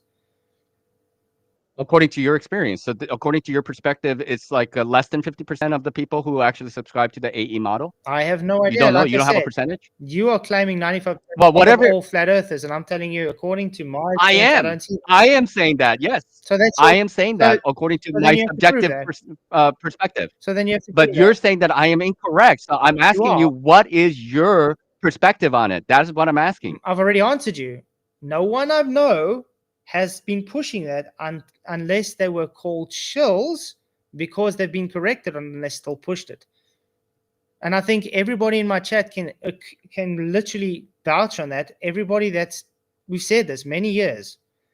And Jaron has been correct on this. Whitsitt has been correct on this. Dave Weiss has been correct on this. Eric Dubay, they've all been corrected on this. And yet they still push it. Why? Because they were planted to make FE look bad. Just like the Flat Earth Society is a psyop. Okay, that's a different subject in itself. We can talk about the Flat Earth Society being a psyop. That's fine. We can get to that subject, but you still have to answer me this question. Like, according to your experience and your understanding, right? Nobody that you know of has been pushing the AE map, correct? Only the ones like Jaren and them, which you've called out. I heard you. So then why are you asking me to I heard answer you. again? I'm going to give you the same answer. Okay, but like you don't agree with No, I me. don't. You don't agree with me. How did Let you me get finish, 95%? please. Let me Let's put it finish. that way. How did you get 95%? I told you that's just my subjective understanding about where I go and what I have seen going to different channels and what I understand about flat earthers and again, according to me, there are several maps. I've seen the Mercator flat map. I've seen, Awake So's flat map of the stereographic virtual reality map. Now, I'm not saying that they're incorrect. I'm here to just say, hey, look, I've seen different maps out there, but at least vast majority of the flat earthers or people who identify themselves as flat earthers, 95% of them, I believe, plus subscribe to the AE map, which also means that they also subscribe to the circling sun, at least for the number of years. Maybe not so much anymore, but for a number of years that they have subscribed to the AE map with the circling sun. Well, That's my number. the So sun, if you don't agree with my number, give me like some guesstimate about what you think is the correct I number don't is. need to replace your guesstimate because it's just your opinion saying that. So why do I need to replace it? No, I mean, like, I'm asking for your opinion. My opinion is, out of my experience, I don't know anybody that does it unless it's those Okay, girls. great. That's it. That's my opinion. So That's it. Okay, you don't know of anybody else other than the shills who have pushed the AE model. Okay, great. well, people Okay, that so push you it can't like put that, any I percentage do. on it. People that do push it like that, I do kind of speak out against them. So All right. So my point is this, according to my perspective, and because of my perspective of the 95% of the people who basically subscribe to the AE model, right? AE map with the circling sun, that they found an opportunity. And I think this opportunity was already like kind of like a Trojan horse type of situation. This is my theory. My theory is that they already knew that people were subscribed to it, and thus they allowed people to subscribe to it. And one of the ways in which they allow people to continue to subscribe to it is by making Antarctica kind of like a mysterious place, because we can't go to Antarctica. It's all pogos. It's privately owned, government operated companies down there, like White Desert, ALE. All of these people who are owners of these companies are working for the government, more or less. Okay, they're privately owned, government operated. well, you can go. You just need a lot of money. They've made it inaccessible to normies. That's it. So you have to be kind of rich and have contacts probably to get where Yeah, you want to do. If you don't do that, then you're not going to get anywhere. And this is also one of the things why sure. everybody says Duffy is part of the club. Right. So again, do you believe that there are rich flat earthers out there? Are there Oh rich yeah, yeah, flat yeah. earthers? Obviously, Yeah. So do you think if they paid $31,500 to go to Antarctica, do you think they are capable of seeing the 24-hour sun there or not? yes. I have no issue with that. Like I said, it's not about the 24-hour sun being there or not. This whole TFE is a farce. It's literally created to make flat Earth to try and seem like it's idiotic. And the thing is, Yeah. they've used the shells that were planted in there to try out this. So we're calling out the deception. We don't give a damn if the sun's there or not. It doesn't change the fact of anything. We have to call the deception out so people can see when this mockumentary will come out. They'll see this has been called. It's taken to task. Okay. Do you think there's any possibility? Because, like, just to finish my point, is that I think that it was a kind of something of a plan to push a certain model and then debunk the model with the TFE. This is the way I look at it. And then so, like, the whole idea of debunking the circling sun on an AE map was done with a TFE, and then furthermore, this is my understanding of it, that there could be genuinely a 24-hour sun, but do you think it's also possible they could intermittently toss in some things into the whole presentation of the TFE to get people into like the auto hoaxing? It's like, oh, there's something wrong with Antarctica and the videos that come. So they go into the direction that there is no 24-hour sun, right? Because, like you said, like no 24-hour sun, there's no proof of a 24-hour sun. Why should I adhere to the 24-hour sun? There may or may not be a 24-hour sun, but the thing is, I see a lot of anomalies about TFE, and thus the whole final experiment is, uh, is like it's not really usable for evidence for the 24-hour sun, and so they go into the category of that there is no 24-hour sun in Antarctica. Are you following me so I far? still know why you're trying to push a 24-hour sun, whether it's there or not. Like I said, I don't give a damn where it's there. I'm talking specifically about the deception. Yeah, that's fine. But I'm talking about the deception as well, and Well, do I'm you talking believe? about Well, let's put it this why. way. Do you believe there's a 24-hour sun? I think there's more evidence for the 24-hour sun in Antarctica than not. And what is the evidence actually presented But that shows it there? well, what I go with, and this is just me, I go with like the Zetetic astronomy book, but that could be faked. I'm open to the possibility that they could be faked. And then I go with the sun calc data, which also show that there's 24-hour sun in Antarctica. And then lastly, even though I don't trust necessarily Jaron, Will Duffy, or Whitsett, or Dave McKeegan or McToon, but I do think that the 24-hour sun presentations and other circumstantial evidence of the 24-hour sun videos that have surfaced from Antarctica is evidence for me. Okay, but I want to ask you about that Zetetic. That there is more. The Zetetic book. Yeah, go ahead. Can you show me? Zetetic astronomy? Yeah. Can you show me where it specifically says there is a 24-hour sun in Antarctica? Yeah. Let me find it real quick, and I think it's on page 8 and 9. But let me just get it for you, and then let me share my screen. Let's see here. Can you see my screen here? Yeah. Yes. Just gonna have to zoom in a Okay. bit though. Excuse me? My days have to. Oh, you can't zoom in. Eh? That's fine. Okay. Yeah. Okay. So the sun's motion south, right? And then let's see. This is a good general testimony. Let's see. One, correspondence E, Australia Intelligence Zetetic, and formerly a teacher said, when I stand with my face to the north, the sun rises in the southeast and travels from my right hand to my left, almost straight overhead, but a little front of my face. And then in the southwest, this is about the motion of the sun. Let me just get to, oh, this is a wrong page. I'm sorry. I think I need to go to page 9. Page 8, page 9. Okay. So here it says, now when the sun reaches the southern tropic Capricorn, it is summer in the south. Through the Christmas time, it is winter with us in the north. The sun's daily circuit is then at its nearest to the southern center. And so the midnight sun may be seen in the south at this time of the year, just as it may. Go ahead. So may be seen, not is seen. Yes. The midnight sun may be seen, not maybe. There's a difference. May, you may do it. The sun may be seen. Yeah, so it's not saying it is there. Not it's may saying be it's seen. may, and this is based on testimonials.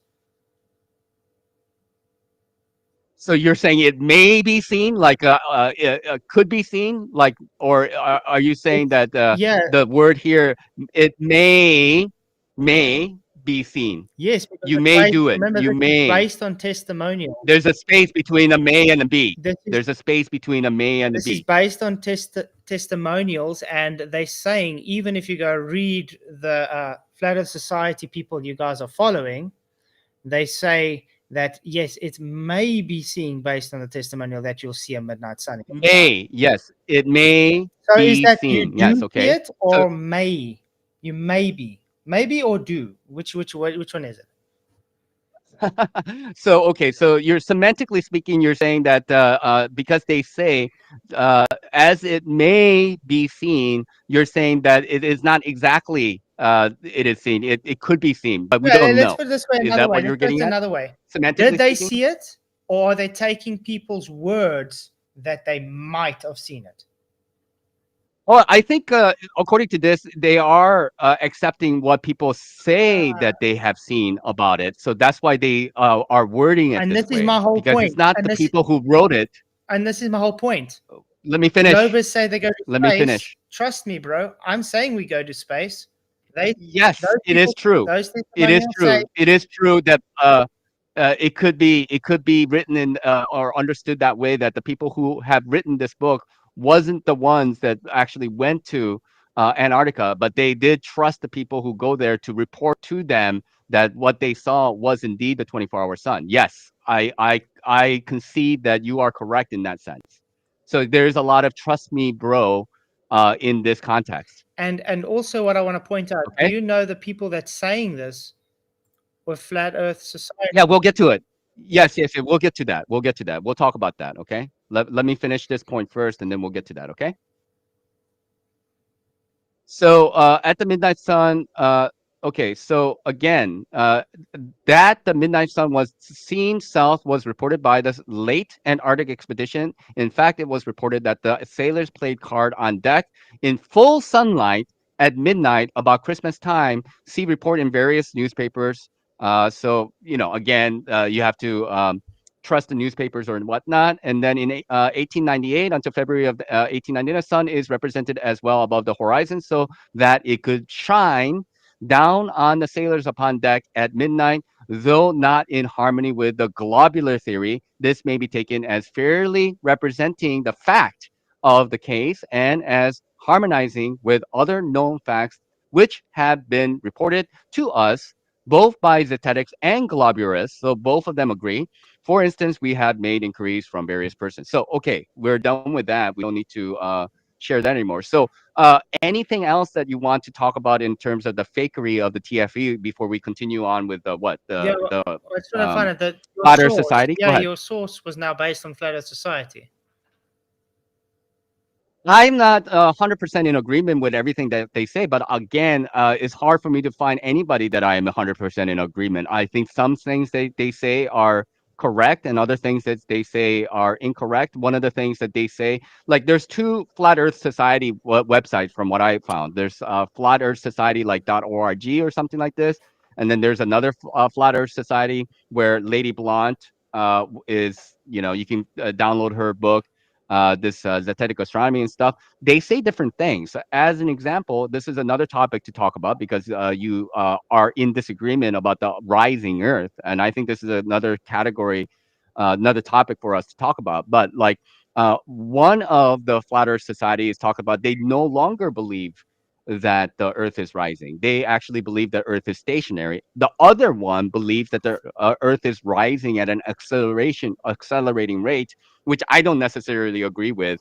But go ahead if you have any thoughts on the uh, Flat Earth Society that you want to share with Would us. you agree that Flat Earth Society is controlled opposition?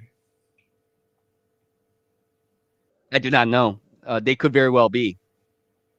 Then why would you follow anything they say?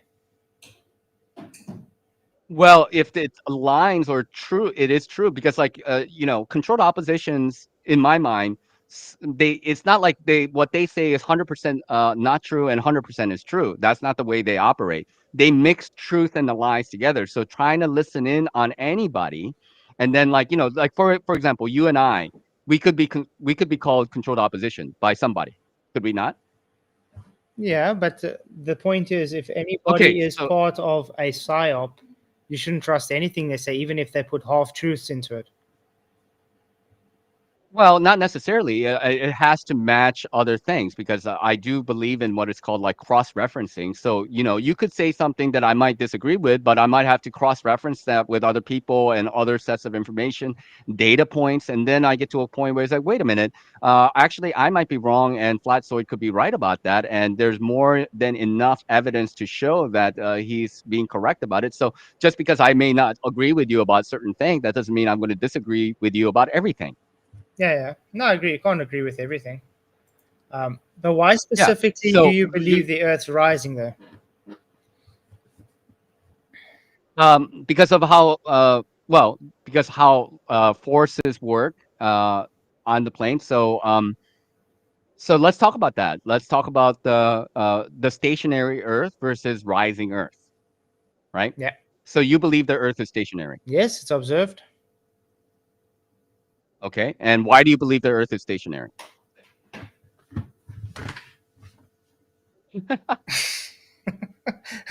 Well, what kind of question is that? Why do you believe it's stationary? You're looking around. Yeah, because I don't see an Earth moving. I don't know about you.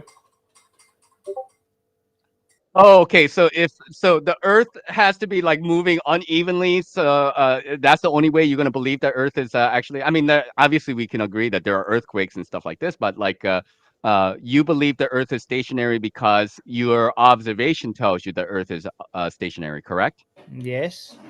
All physics tells us it's Okay. So stationary. physics. Okay, let's talk about physics. So, according to you, right, on the stationary Earth, objects are when they fall. When objects fall, when they fall, they are accelerating to the stationary ground. Correct? Acceleration. Yeah. There we go. Okay. Yeah. So there's an acceleration to that object, Yeah. to the ground. Okay. Then, what is the cause of that acceleration? What is the Displacement. force of acceleration? Displacement. What? Displacement. It has an unbalanced force, and because the displacing the air around it, it has to move. I picked it up. I put energy into the system, and it has to use that energy up. Okay, so this is so you would call that relative density disequilibrium, correct? Yes. The fancy word of buoyancy. No. It's not The buoyancy. reason I don't use the word buoyancy is because that's hijacked, the globe hijacked that off of Archimedes' principle. Okay, so what's the difference? The difference is we're talking about the displacement ratios between the object and the medium. Buoyancy, in today's standards, talks about the gravity being pushing it upwards. But we know that you and I both know that gravity doesn't exist. I know, that's why I don't say buoyancy. You just asked me why, so I gave you the reason why I don't say it. So, for example, like a water inside of a water bottle, you can float a cork on top of it. That's not being buoyant. It's displacing it's Archimedes. Obviously, it's buoyant, but I don't like the word buoyancy. That's what I'm saying. It's just displacing the medium. It's able to support it. Yeah, but it floats. It floats on that medium of Archimedes water, principle, correct? yes. So, is it or is it not being buoyant? Yes, Is but that I not just the right don't word like for the it? word of buoyancy today. How many times do I have to say this? I want to have clarification because you don't like the word buoyancy because it's somehow hijacked by the globe, Mm-hmm. correct? Correct. So what word should we use? Displacement? Just say displacement, yeah. Yeah, but displacement can mean a lot of different things because, like, when something is buoyant, it means it's floating, right? If a Everything always has is on, buoyancy. Even things that sink have buoyancy. but buoyancy and buoyant are different words, are they not? Same etymology. Okay, so I thought the word buoyant means that it floated. Even No? things sinking is still buoyant. It's just not buoyant enough to float up.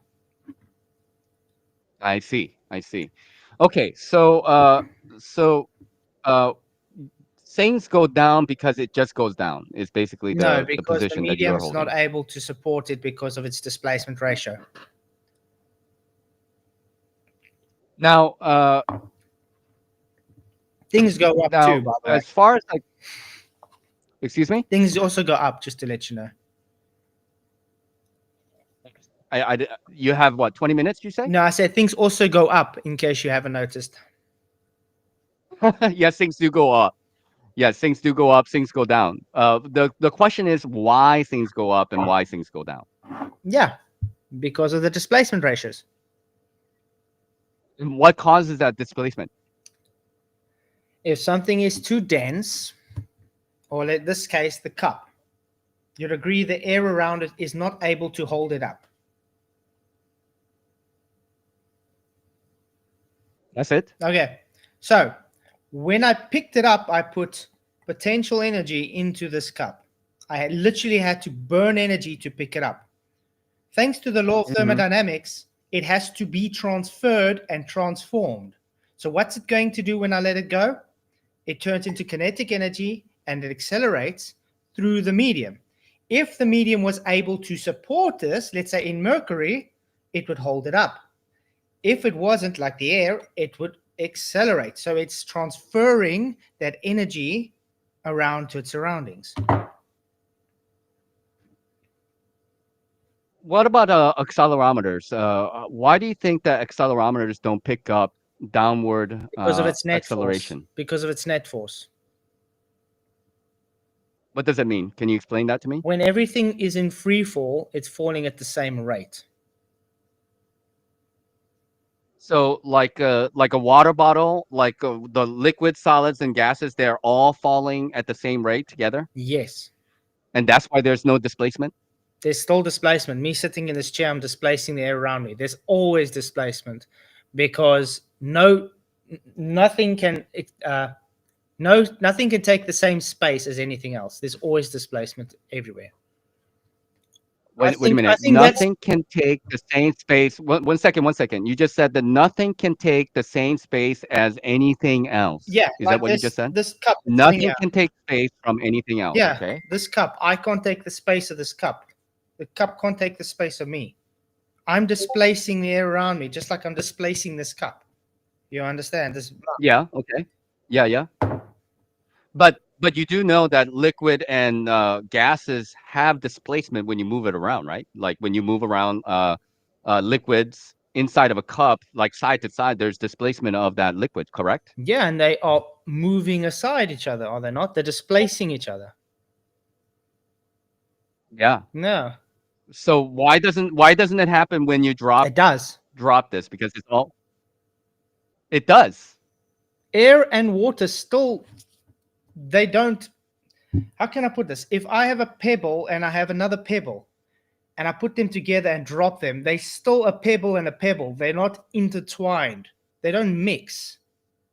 It's still displacing. When you mix your water bottle and you let it fall, you're still seeing the water and the air. They're still displaced from each other.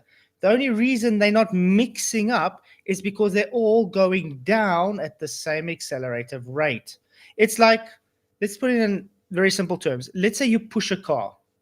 It's quite difficult for you to do it alone. Now let's add another person. It's a bit easier. Until you finally get 10 people. Now you hardly have to touch the car to move it because you've displaced all the force together over the surface area of that car. It's the same with the bottle falling. You have what we call net forces. So when everything is falling at the same rate, those net forces have become zero because they're all going down because it's accelerating. That's a force. It's forcing itself downwards in the same rate. So therefore, there is no displacement as you place it downwards. Would you agree that when you move like a water bottle in one direction or another, when there's a displacement, do you understand why that displacement does happen? Like what I'm asking is basically like when I move this water bottle in a direction, the heavier, more dense object wants to be left behind. I don't want to use that word wants to be, but it gets left behind, and then the less dense object gets pushed in the same direction. Yeah, there's a reason for that. Yeah. Something that's denser takes more energy to move than something that's less dense. Okay. So it's just the same as saying it takes 10 newtons to push a car, where it takes 5 newtons to push a tennis ball. You understand? Because it takes more energy to move something that's denser or heavier than it does something lighter. That's why you have that displacement when, for instance, you accelerate a car and you've got a balloon inside the car and you see the balloon go forward. Because the heavy gas still has to catch up, and that's why it's displacing it. Okay, so I mean, like, you have seen this video before. You must have, right? Of the balloon. Mm-hmm. That's what I just explained. I have a cargo van as the container, a helium balloon, and an apple. Mm-hmm. I also have camera mounted onto the reference frame that I'll be accelerating. As soon as I accelerate, the pressure of the van pressing on the air creates a pressure gradient.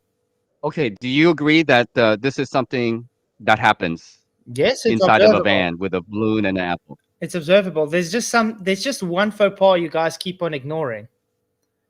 Is that Which is what? balloon and that apple already displacing the medium around it? Is that balloon and is that apple already displacing the medium around it? Yes, I would agree. Great.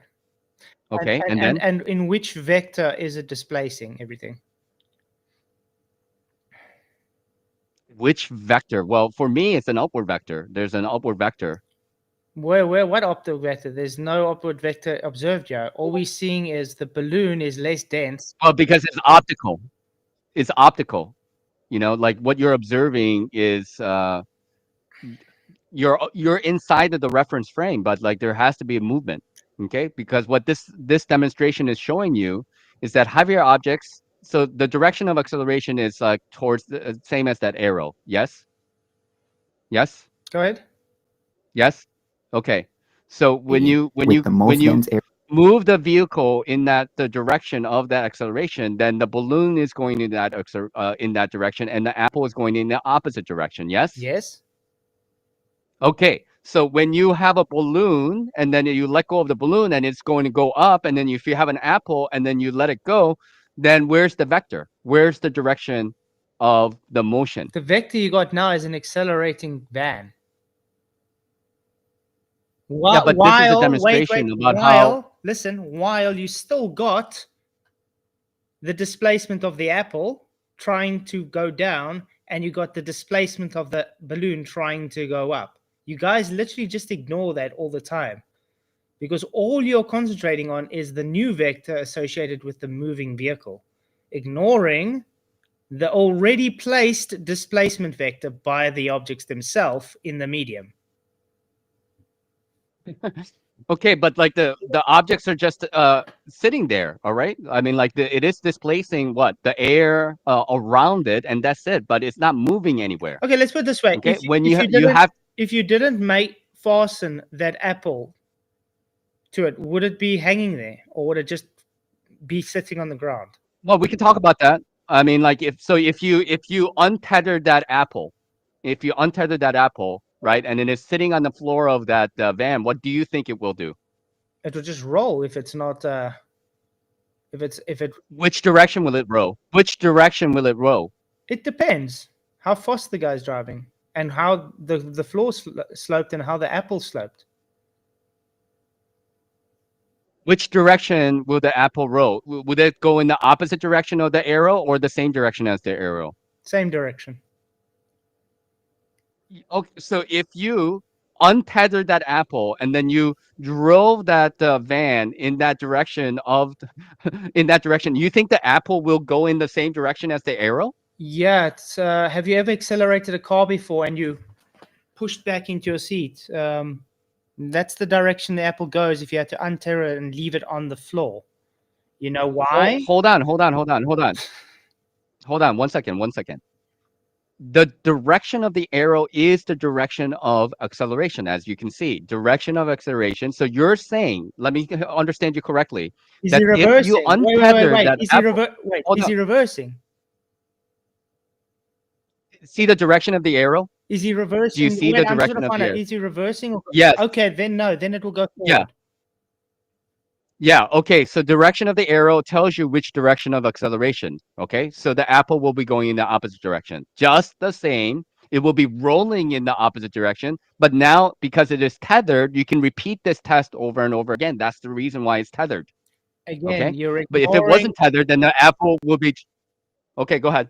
You're ignoring that it's already displacing the medium around it. It's already at an unbalanced force. So what? So what? So what's you guys the point? Keep on ignoring that and saying, you see, we're only going to look left and right. You only want left and right instead of up and down. Then you guys take that data, as you call it, and you flip it up and say, therefore, Earth has to be going up. That's called correlation based on ignorance, actually. Really? Yes. So we're being ignorant. Okay, look, let me ask you. Let me do it this way. Okay, What's a balanced force? Flatzoid, please, let's just take turns and answering each other's questions. If you have a question, I'll let you go. I Go prefer ahead to and ask make you a statement or question. have You've a asked me question towards me. hundreds of questions, man. I'm going to answer some. What is a balanced force? Okay, go ahead. What is a balanced force? What is a balanced force? I guess a force that is, pushing up against each other, where they are, they become like a net neutral. Is that a balanced force? And what's an unbalanced force? When one force is stronger than the other, so there's an imbalance. Great. So when that apple is hanging there, does it have an unbalanced force or a balanced force? When it's hanging there, to me, it seems like there's a balanced force. No, it's an unbalanced force. Otherwise, it wouldn't be hanging. Oh, okay, so you're saying that because the apple itself, there's a weight to the apple, that's why it will be hanging, correct? Yeah, it's unbalanced. Okay, so what? So that shows the vector where? Downwards. Upwards. No, not upwards. The vector's upwards. No, it's not. The apple, let's put it Optically, this way. it's Let's put it this way. I'm hanging this mug. Which vector is this hug hanging? why is it hanging? Like, okay, so you're it's going downwards. Yes, it's going downwards. But why is it going downwards? Because of the unbalanced force. The air cannot support it. It is seeking equilibrium. It's not. According to you. No. According to to you. physics, according to observation, according to That's tests. optical. That's optical. No, this is physically. Okay. I'm physically listen. Definitely, Listen, definitely Flatzoid, real. you are being pushed up from the No, I'm ground. not. You're sitting on that chair. No, I'm not. Okay, you're sitting on that chair. You're holding up something. You're holding up an object that is also moving with you as the force is being pushing up. It is being pushed downwards because of inertia. Okay, but you're being pushed up. That's why there's weight to things. When there is no motion, there is no buoyancy. Flatzoid. You just made a claim. Flatzoid. Wait. You know that? So your claim is that because I observe this cup, which will literally show it has a vector being an unbalanced force downwards, it means I am moving up towards it. Would you please go and prove that? Yeah, and by accelerometers. I mean, like you can talk about accelerometers being that things are being all going down at the same rate, but in any other direction, there's displacement of liquids, gases, and solids. Okay, in any other direction. But why is it special pleading that in the downward direction that there is no displacement? And you're saying that there is displacement, but there is not. There's always displacement. But I'm going to tell you again. This is because you don't understand the difference between a balanced force and an unbalanced A slinky will only. I think the whole issue comes from you guys don't want to accept that there's an unbalanced force when something is static. I think the whole issue is that you do not want to accept the fact that there is the Earth is not stationary. There is that's no just me, observation okay? And, of I'm your telling you. claim. I'm sitting here. I don't observe a moving Earth. I am able to observe this thing. I can measure a weight. That's incredulous. I can measure a weight of it because it has an unbalanced force as it is forcing itself on the scale, not the scale forcing itself on. Everything is moving up with you. No, it's you not. are sitting in a house, on a Prove chair, it. on a table. Prove They're it. all moving up together Prove it. by accelerometers. Accelerometers. And I accelerometers. just made my point again. You don't understand the difference between a thing that has zero net force, an unbalanced force, or a balanced force. So when an accelerometer What you don't seem to understand. when accelerometer falls, what is happening? What reading is happening on that chip? Do you understand how those chips work with an accelerometer? Tell me. It sends a signal path through the silicone mold. So what happens is it's picking up that is accelerating with a zero net force. It's at a balanced force. So just like when you take your water bottle with the water and the air and the cork, it's all falling at exactly the same rate. There is nothing pushing up towards it.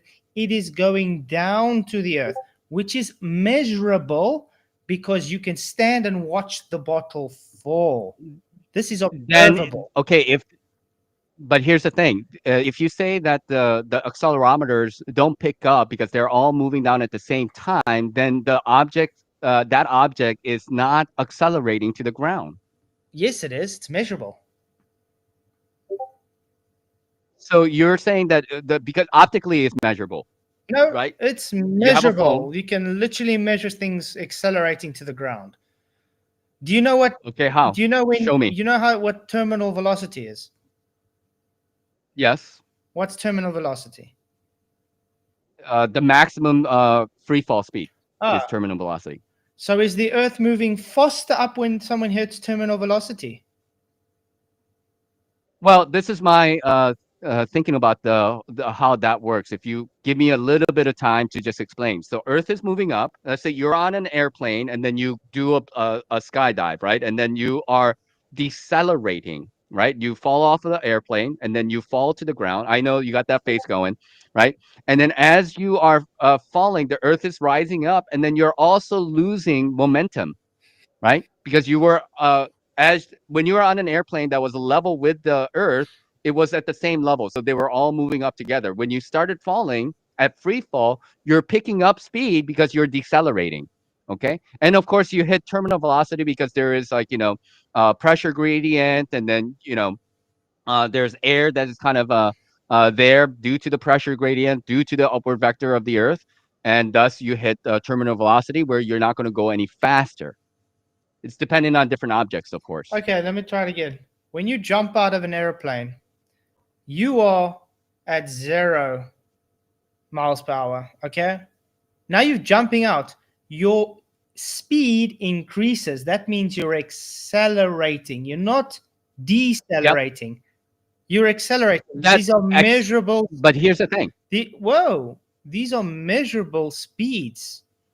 When you not according to accelerometers. Accelerometers don't pick up the how fast you're falling. Accelerometers do not. But you can. What do you think that what the skydivers have on their arms when they try and measure their speed? They probably have some kind of a odometer or something like that. Right? Some kind of a thing that measures the pressure. Accelerometer. So you're saying that accelerometers do pick up.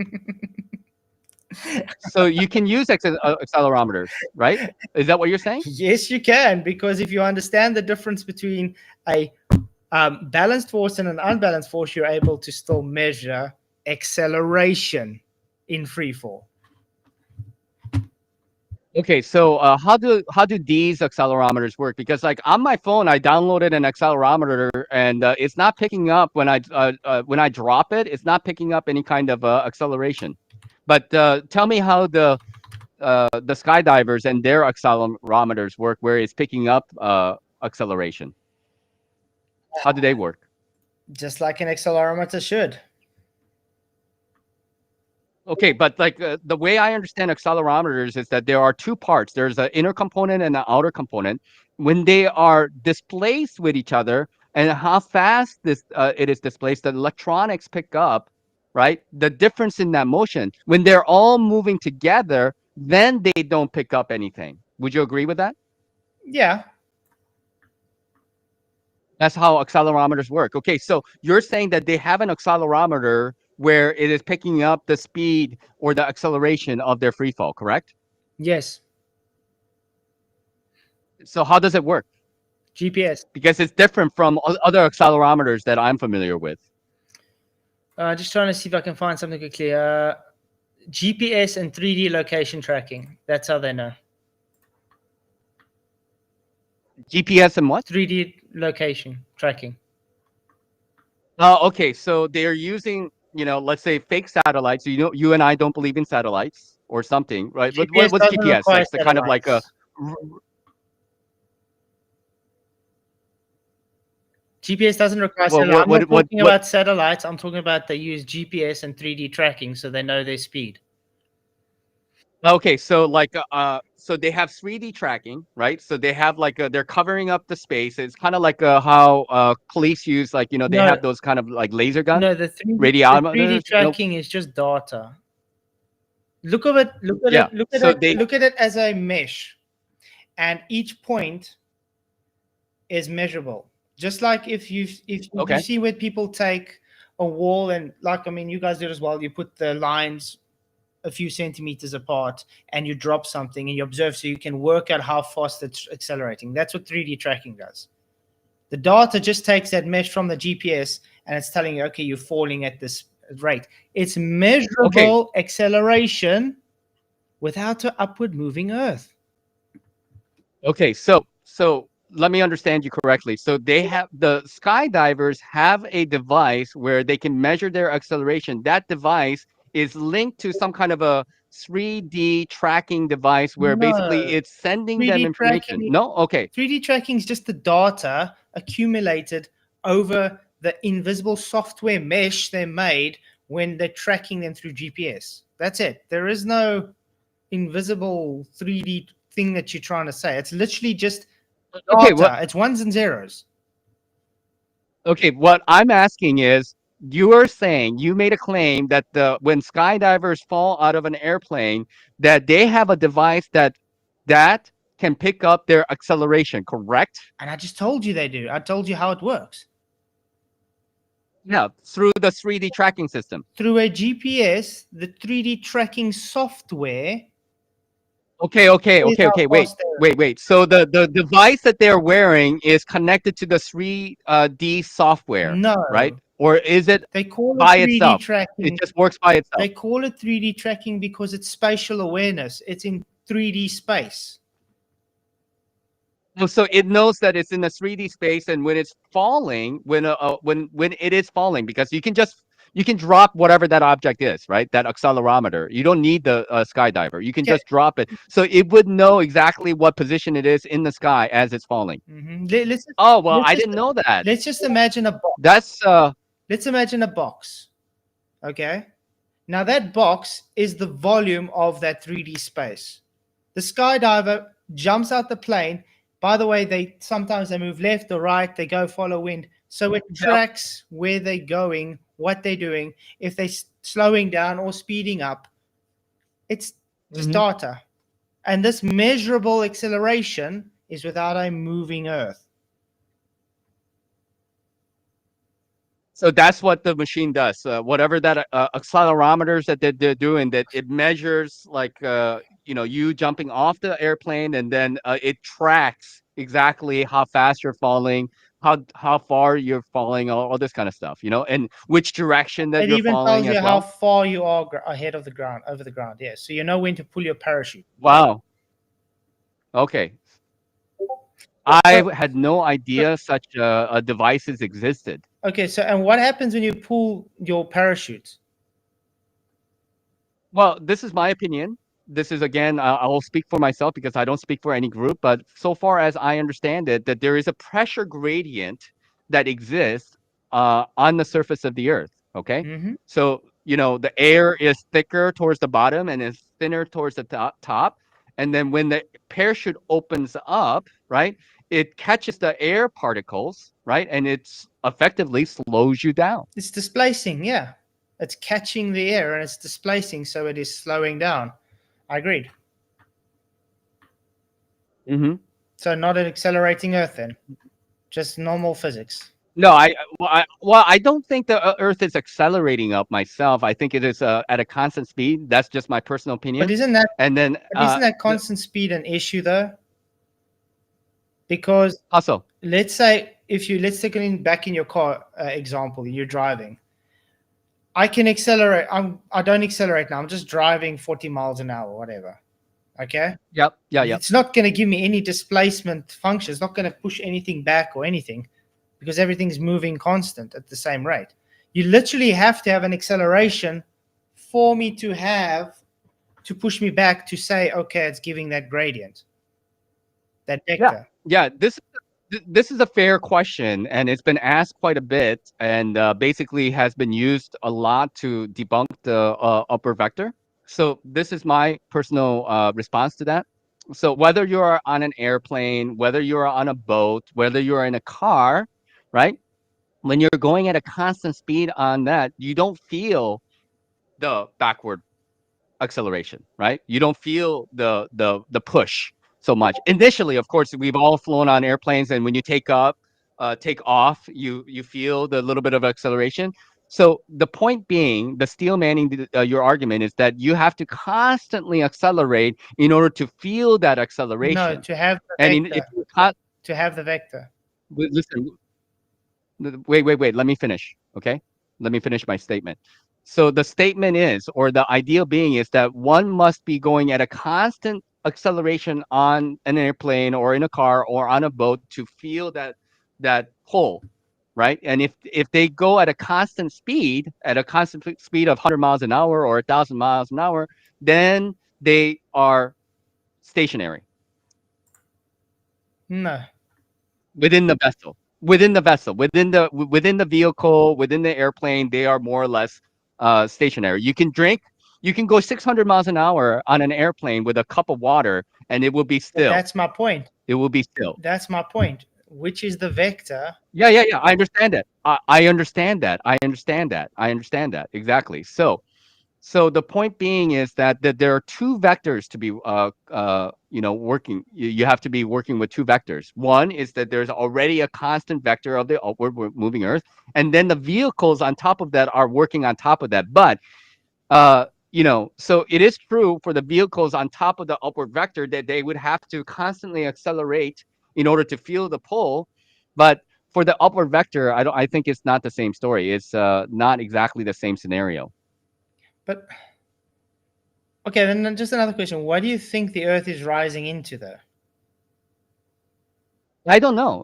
What do you think the Earth is standing on, Flatzoid? If the Earth is stationary, Like the is it Bible standing on says, it's in the waters.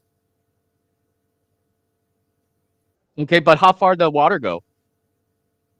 I don't know. That's an non sequitur. Like you say, I don't- you claiming that the Earth is rising through something, or is it rising through space? I don't know. That I cannot. Only thing I can say is that it is rising. There's an upward vector. I don't know where it is rising. I don't know what it is rising into, or even what it is rising What into. caused that acceleration? I don't know. What's that? What caused that acceleration? Because you need energy. I do not know. You need energy for it to happen, and then also it would be violating the first law of thermodynamics because it would need to slow down eventually, because it has to transfer and transform its energy. So if it's not doing that, it is a perpetual motion. In perpetual motion, that violates the first law of thermodynamics. Well, to me, it is. I don't know what is causing it. I will just say God is causing that, and then I don't know whether or not that is violating the first law of thermodynamics or not, because that is just demonstrable. Maybe that energy does transfer into other things. I'm not sure. Yeah, but that means this little reality. That's my point. If it does, then it can't be constant. It would be slowing down. Well, I do believe that the Earth is rising up at a constant rate. That's just me. That's my opinion. That's my point. Just because that our rate the is first law of thermodynamics. That's my point. It can't work. It's impossible. No, it is possible, and it is so. There's a difference. You're saying it is impossible because it violates the first law of thermodynamics. I'm saying that it is so, and if it violates the first law of thermodynamics, then we may have misunderstood the first law of thermodynamics, because that is the case, that the Earth is rising at a constant rate. Can a perpetual motion machine exist? Yeah, I do think perpetual motion machines do exist, because Earth is at a constant rate rising up, and then we can use waves and magnets and stuff like this to get energy. We have the ability to have infinite energy because the Earth is rising up. No. You know. But you see, this is the issue you have. You're saying we can violate the first law because I believe the Earth rising up. It sounds just like a glober. We can have space because I believe gravity. Well, I don't know about that. I mean, like, I'm not a glomy, and I don't believe in gravity. I don't know again to what medium that we are going into, and it's irrelevant to the topic, anyways. No, but Because I'm just I'm giving you the asking the same equivalence. I'm telling you, this is what globies do. They claim they can have space because they believe in gravity, not because gravity is a thing. It's because they believe it. You claiming you can violate the first law of thermodynamics because you believe the Earth is rising. I know so. As a truther, I know that the Earth is rising. Look, let me put it this way. As a truther, you're supposed to say, hang on, my belief violates natural law. Maybe my belief isn't true. Maybe your belief not the isn't belief true. on natural law isn't, not how natural law works isn't true because it violates my belief. You might as well be a glober then. I'm not a globing. As you I'm might not a as glober. well be, because you got the same belief system as them. You got the And I'm not. same level of scrutiny. No, I think I follow evidence and demonstrable reality, and I think I'm closer to the truth, according to my opinion, of course. Again, I could be completely wrong, and if I am more than happy to recant that. Okay, so it is what it is. So we're gonna have to agree to disagree on this topic, that the Earth is stationary or not. I agree. All right. I'm definitely So not any gonna other change your topic? mind. So anything else that you want to address regarding myself and the TFE and whatever else? I would just like Z to come and have a discussion with me sometime. So if you want to organize on your channel, Well, I'm more than happy to let you do it. Okay, well, I appreciate that, but like, if you want to talk to Z, you are more than welcome to go on his stream, because Z like knows. he Z knows actually what's going comes on. on around. Z knows what's going on. What's that? Z knows what's going on, and like I said, he can always if he's too scared to come onto me, he can go onto your show. I'm more than happy to talk there. Doesn't bother me. Well, you're gonna have to coordinate with him and leave a comment on his channel or whatever. And I don't speak for Z. Z speaks for himself, and I'm only here to represent myself in regards to, So you called me out, so I am here to talk to you. Cool. Well, that's Okay? all we needed to do. But thank you.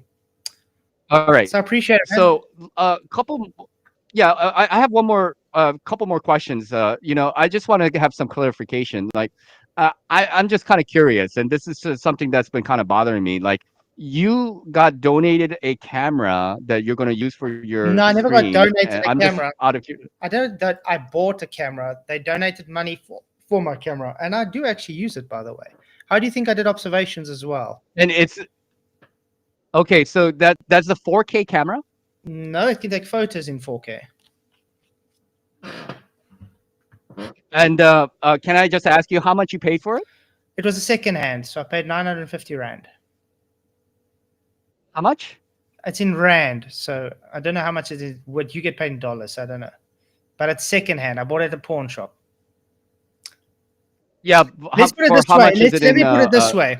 The globies that moan about it, if you wanted me to get a better camera, why didn't you chip in and give me more money to get a better camera? Yeah. Okay. Well, I appreciate your time, Flatzoid. And then if you don't have any thing that you want to add, then we can call it an evening. Yeah. Thank you very much. I appreciate coming on. Alrighty. Cheers. You have a good one. I hope we can fix the sound audio, because that audio was very difficult for me to listen to you, because you're coming in very muffled. I'm not sure. Just doesn't let me change anything. Alrighty. Okay. Cheers, man. Well. Bye. Wow. Doesn't he realize that in order for that effect of an upward rising Earth to work, that the Earth would have to be in continuous acceleration upward in order to achieve that? And by this point in time, would be going many, many, many, many times the speed of light. Because it would have to be exponential.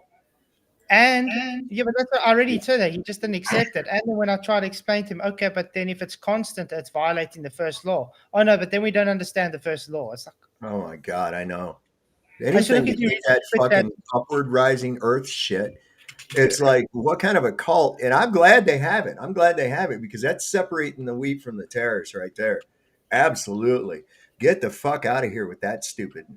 It's I mean, bad. wow. You don't But detect any no movement with interferometers. There's nothing you can do. There's nothing, you know? but you see, but that's what I was like. That's my whole point of the thing. They might as well be globers. They Yeah. got exactly the same belief. I believe gravity can violate the second law, so therefore I got space. He believes my upward moving Earth can violate the first law, so therefore it's like what's wrong I with these mean, people? granted, we don't know what the sun and moon that is, but when you were asking them about where's it going, how's it happen, where's the energy come from, we don't know, we don't know, we don't know, we don't know, we don't know. But of course you don't know because it doesn't happen. But yeah, I just want to quickly read the super chats out. Thank you very much for the super chats, guys. You guys rock. Roger Ledwell, whoo, thank you for a membership. You rock. And Matthew Eastman, the Bible is only a few thousand years old. Give the world a chance to catch up. Thank you very much. Roger Ledwell for a $2 just with up, up, up, up, down, down. Just saying. And then 4 Jacks for gifting a membership as well. I really, really do appreciate it. You guys rock. You awesome. Sorry. There we go. But yeah, it's simple, guys. There is no evidence for anything they claim with the upward rising Earth. It's just literally founded on retardation. Exactly. Yes. Oh my God. I listened to it and entertained the idea, listened and watched all the shit, and I was like, well, that's just stupid. But that's always but that's always like when you ask me, how do you know it's stationary? It's like, no evidence of any movement. And then he tried to. I don't see this thing wanting to swing down to the ground, which it would if I was continuously accelerating. You would know that. You would feel the fucking acceleration, but you don't. Of course you would. That's the worst, guys. but yeah, Hey, I can finally speak. I didn't want to interrupt. Hello, everyone. Guys, look, for example, atheists. Yeah, I don't know if this guy is atheist or not. But for example, atheists are saying, "Oh, you believe in stuff, you believe in things, you believe in God, and so on. There's no proof, and so on." But I just came to the freaking conclusion and gathered some thoughts. Like atheists, they have 6 miracles they believe in, and they don't even realize that they believe in miracles. Because for them it's normal. So let's say they say that the existence comes from the non-existence, yes? That's what I claim. I claim existence comes from God. So something from nothing, yeah. Order of chaos, yeah? Order of chaos. Order from chaos. It doesn't. Yeah. Chaos create chaos. Order is order. You can't freaking spin it. But they say, and I was using exactly this argument, on one of the chats on YouTube. I was speaking with the atheist, and I can clearly see responses are from the chat GPT, I was like, next time, try to hide it in a way, because it's clearly from chat GPT, because no normal human being would be able to come up with such BS as you did, I'm laughing my ass off. I was like, thanks, goodbye, Right. So I said, what, 2, 3, 2. They say as well that life comes from non-life. I said life comes from God. So next time when you see rock, say hello, daddy. Yeah, that's what they claim mainly. Yeah, of course. Yeah, of course. But it goes further than that. It's not even rock. It was rock. It was. I mean, exactly right. Rock got rained on for like billions of years and become a prebiotic soup. This guy you were talking with, you had chat with him.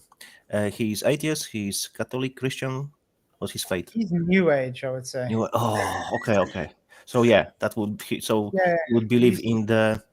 He doesn't really ascribe to anything. He's more just like, I believe there's a creator God. I don't know who he is, but we all have life force.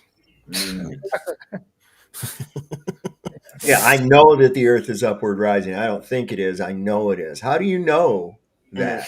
Because of a fucking water bottle in a bubble? Are you kidding me? But that's all we Oh, need look to at do. this slinky. Look at this slinky. Yeah, it's wanting to go back because of the memory at the same time as it's falling. What is so difficult to understand about that? But you heard him. He thinks there is a such thing as a perpetual motion machine. How can you say that? If there is, so he's And supposed to say his perpetual reasoning modular. for that is because upward rising Earth. So it's the same as what the Globers do. Circular thinking. Yep.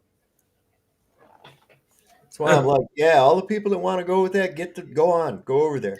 But yeah, Go Jeff over there. Gaston, he tried to imply that I scammed you all for money. If I scammed you for money, would I have bought a camera? No. You're getting so personal about the camera anyway. It's nothing to do with him.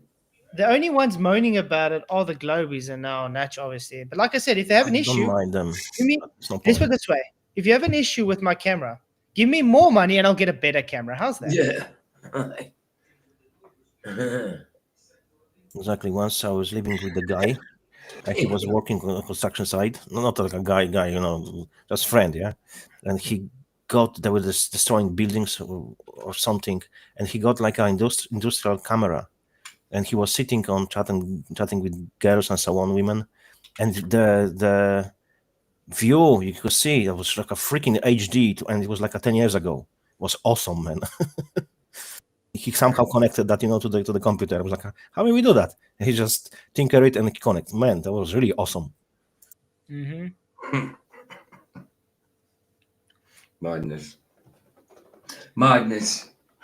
And then when you were looking around, and it was like, yeah, it's stationary, and he's trying to explain to you, yes, but flats, everything's moving up at the same time because your table's there, the table, it's all moving up. Yes, we understand what you're trying to say. I feel uplifted now. Right. Funny. It's crazy. Yeah, well, that was it. Now I'd like to see Z come at us. But this guy had some knowledge. I can admit he had some good arguments, but unfortunately, I dare Z. Not everything. I dare Z to click my link. I dare him. I dare you. Have you not realized Z calls us out, but he's too chicken shit to actually talk to us? Well, he looks like a member of the tribe, so that would stand to reason. You know what I mean? I got a Fujifilm Finepix. It actually takes very nice video, by the way.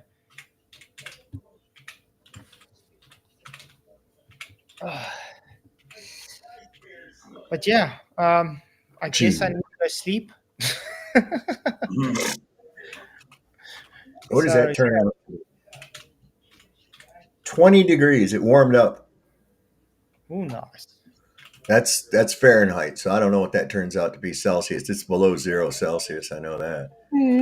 Dude, look at that. Flats, you got a big old super chat. What? Big old super chat. Thank you for the 500. What? 500 USD? No, it's dollars. What? No, that's insane, dollars. man. I don't know. It's dollars, dude. Thank you very much, Justin. He says, okay, here you go. More equipment, rent, or whatever else you need, bro. You bless you, bro, man. Wow, Just I have no... You're a star. Dude, that's insane. Thank you very much. That is just... Star. Yes. Justin, what... Go over to SSUM. Go over to Sovereign Soul Unchained Mind, too. Don't forget. See, that shows you when you're putting in the truth and you're trying to do the best you can, you get blessed. Wow, that's insane, man. But that's a huge amount. You didn't ask for anything or anything like that. It came to you. You know what I mean? That's a huge amount. Thank you very, very much, man. I can't begin to tell you how much. That's a brilliant help. Same as me the other night. Gregory B came into my Rumble chat and he says, "Oh, I didn't get a thank you from PJ for that PayPal I got him." He didn't. But that's going to help because it's going to help a lot because I need to get a hard drive. You know how I'm struggling to make videos because I literally create a video and I remove other things so I can finish the video to render it, and then I have to do it again the next video because I have no space. So I appreciate it. I'm definitely going to get a hard drive. Too right. Yeah, really appreciate it, man. Gregory B blessed me like that. He came in and said, I didn't get a thank you from PJ for the PayPal I get him. I said, I didn't get a PayPal from him. And I showed him. He says, I promise I didn't give it. He sent me $150, but he must have done it wrongly. So I showed him, and I said, "Look, I didn't get it from you." He sent me straight there and then. I was like, "You didn't have to do that, bro." You know what I mean? Fair play. And someone else, insane. American Off Grid, sent me a PayPal at the same time. Bless him as well. But yeah, again, thank you very much, Justin. I can't thank you enough, man. Insane. I have uploaded on my channel a recent video of the Nicholson, 1968. This guy has pretty deep knowledge. You can watch it later if you want. Club of Rome, and I have all of his videos uploaded on my channel. This guy has really next level knowledge in a matter of scripture and the connections, transhumanism, and so on. You should have given the money to Witty. He needs them more. Yeah, remember, Whitsett said he only got $5 in Antarctica. You can go to Wits and say, "I bet you $500 now." It's Yeah, I'm not a betting man, though. He's usually I don't 5,000. No, he's usually 5,000, isn't he? No, I wouldn't gamble. I'll buy a few scratch cards here and there, but in general, I don't gamble. You know, I don't go to the bookies and all that kind of stuff. I tried once, and I won I think it was enough to buy a loaf of bread.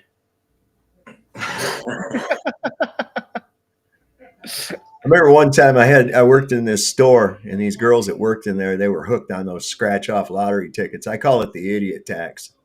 Anyway, it was like, "Hey, Dave, you ought to get one of those tickets." And I was like, "Nope."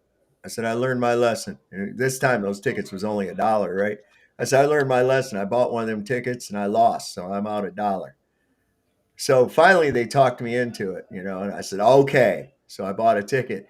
And sure as hell, if I didn't win $2, they said, "See there you go. Are you going to get another one?" I said, "Hell no. I just broke even on the $1 I lost the last time I played it. I'm not getting in that mess again."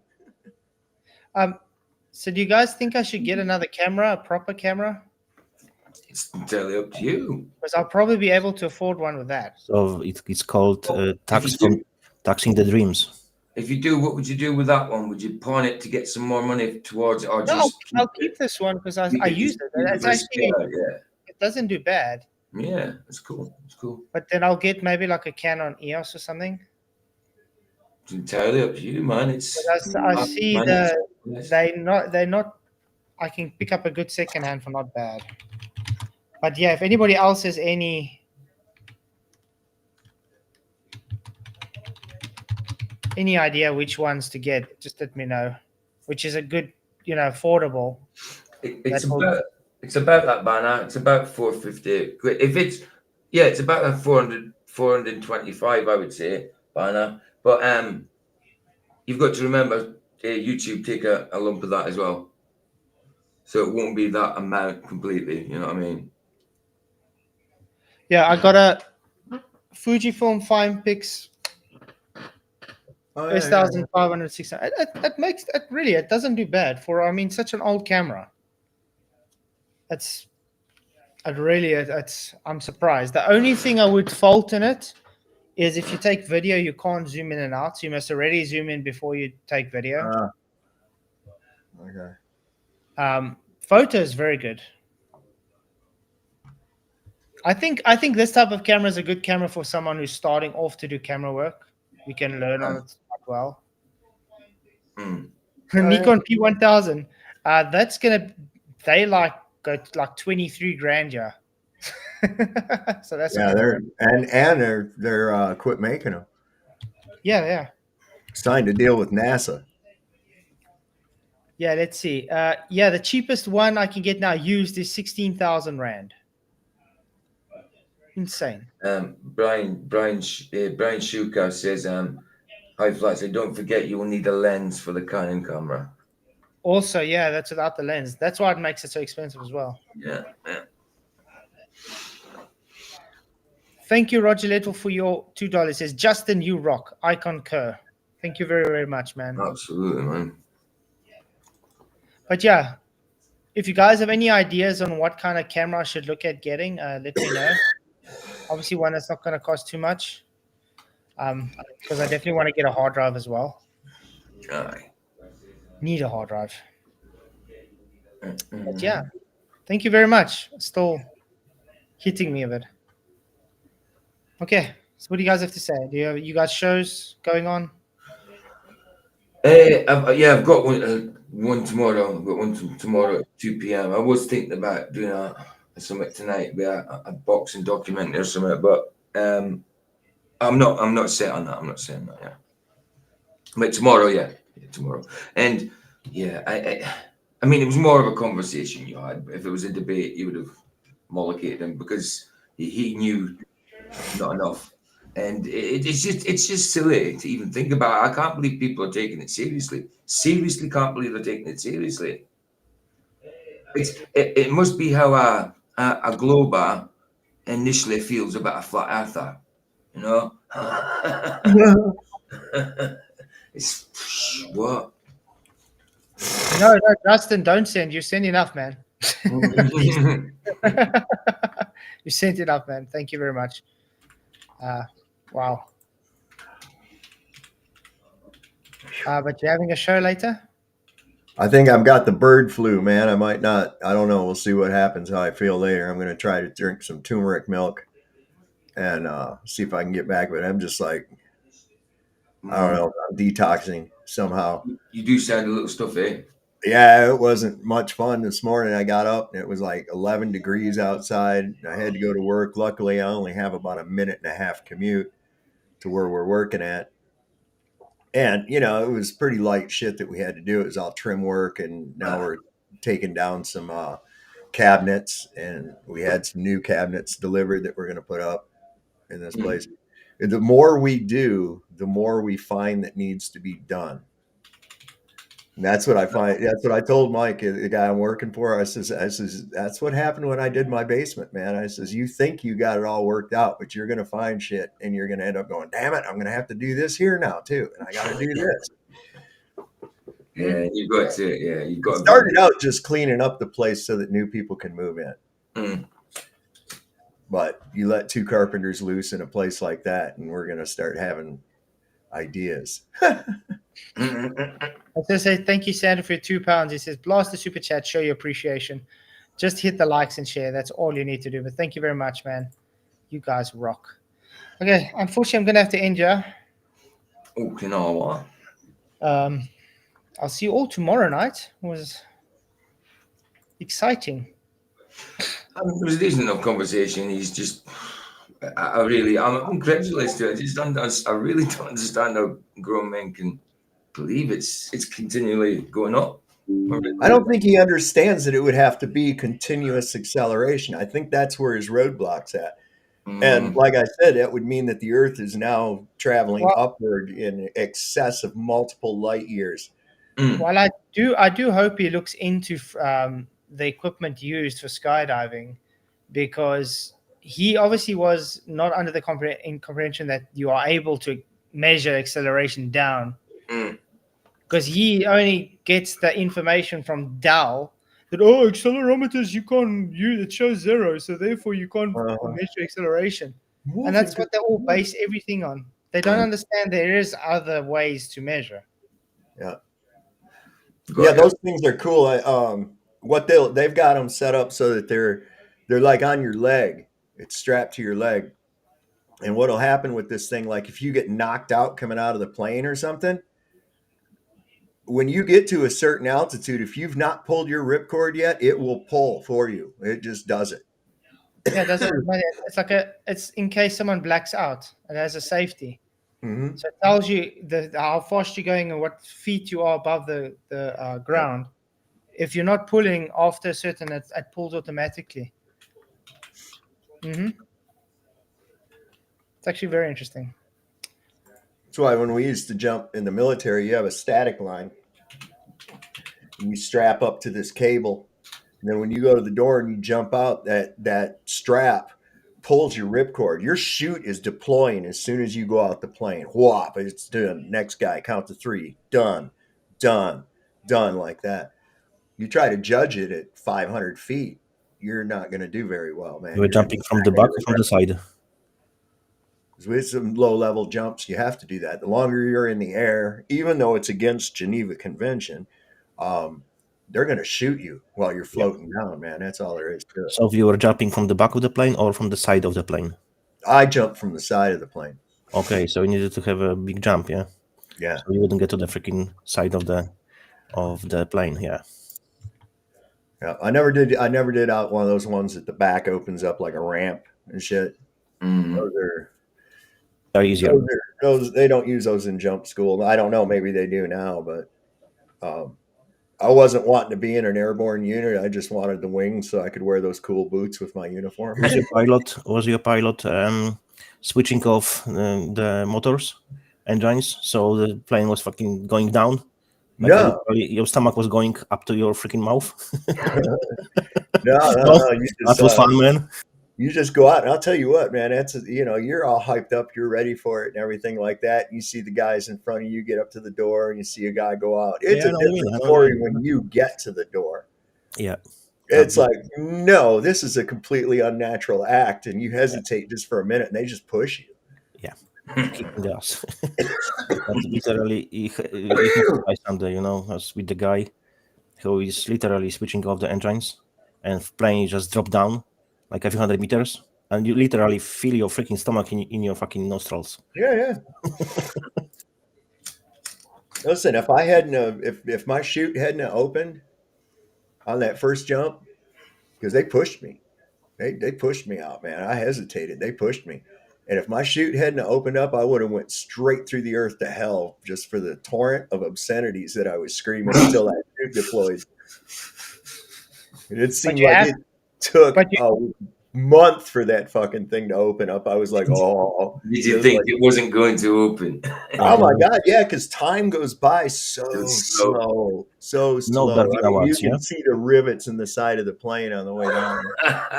One of the jumpers, the thousands of jumps, he died during the jump. But you can't just get Darwin Awards just for jumping off the plane, and you just die. He did so many jumps that he fucking forgot to take his parachute on the back. Oh, for goodness sake! Yeah. Wow. It was so common for him to have it on his thing. Wow. Well, that's the thing. You check each other. You check each other out. Each person checks the other guy's equipment, man. That's just the best way is to roll the parachute yourself because you trust yourself. You have to. Yeah. They made us roll our own parachutes. That's how it should be done. Safety. Hello, you water worshippers. Hello. Okay. So yeah, guys, sorry, I gotta go. Yeah. I appreciate everybody. I'll see you all tomorrow night for another awesome stream. Many blessings, and may the press with you. And again, thanks very much. Help me choose a camera. Again, Pope hand. Cheers, guys. Yeah, crafted signs of the divine. I'm made for something true. In God's plan, my path renewed. Flat Earth.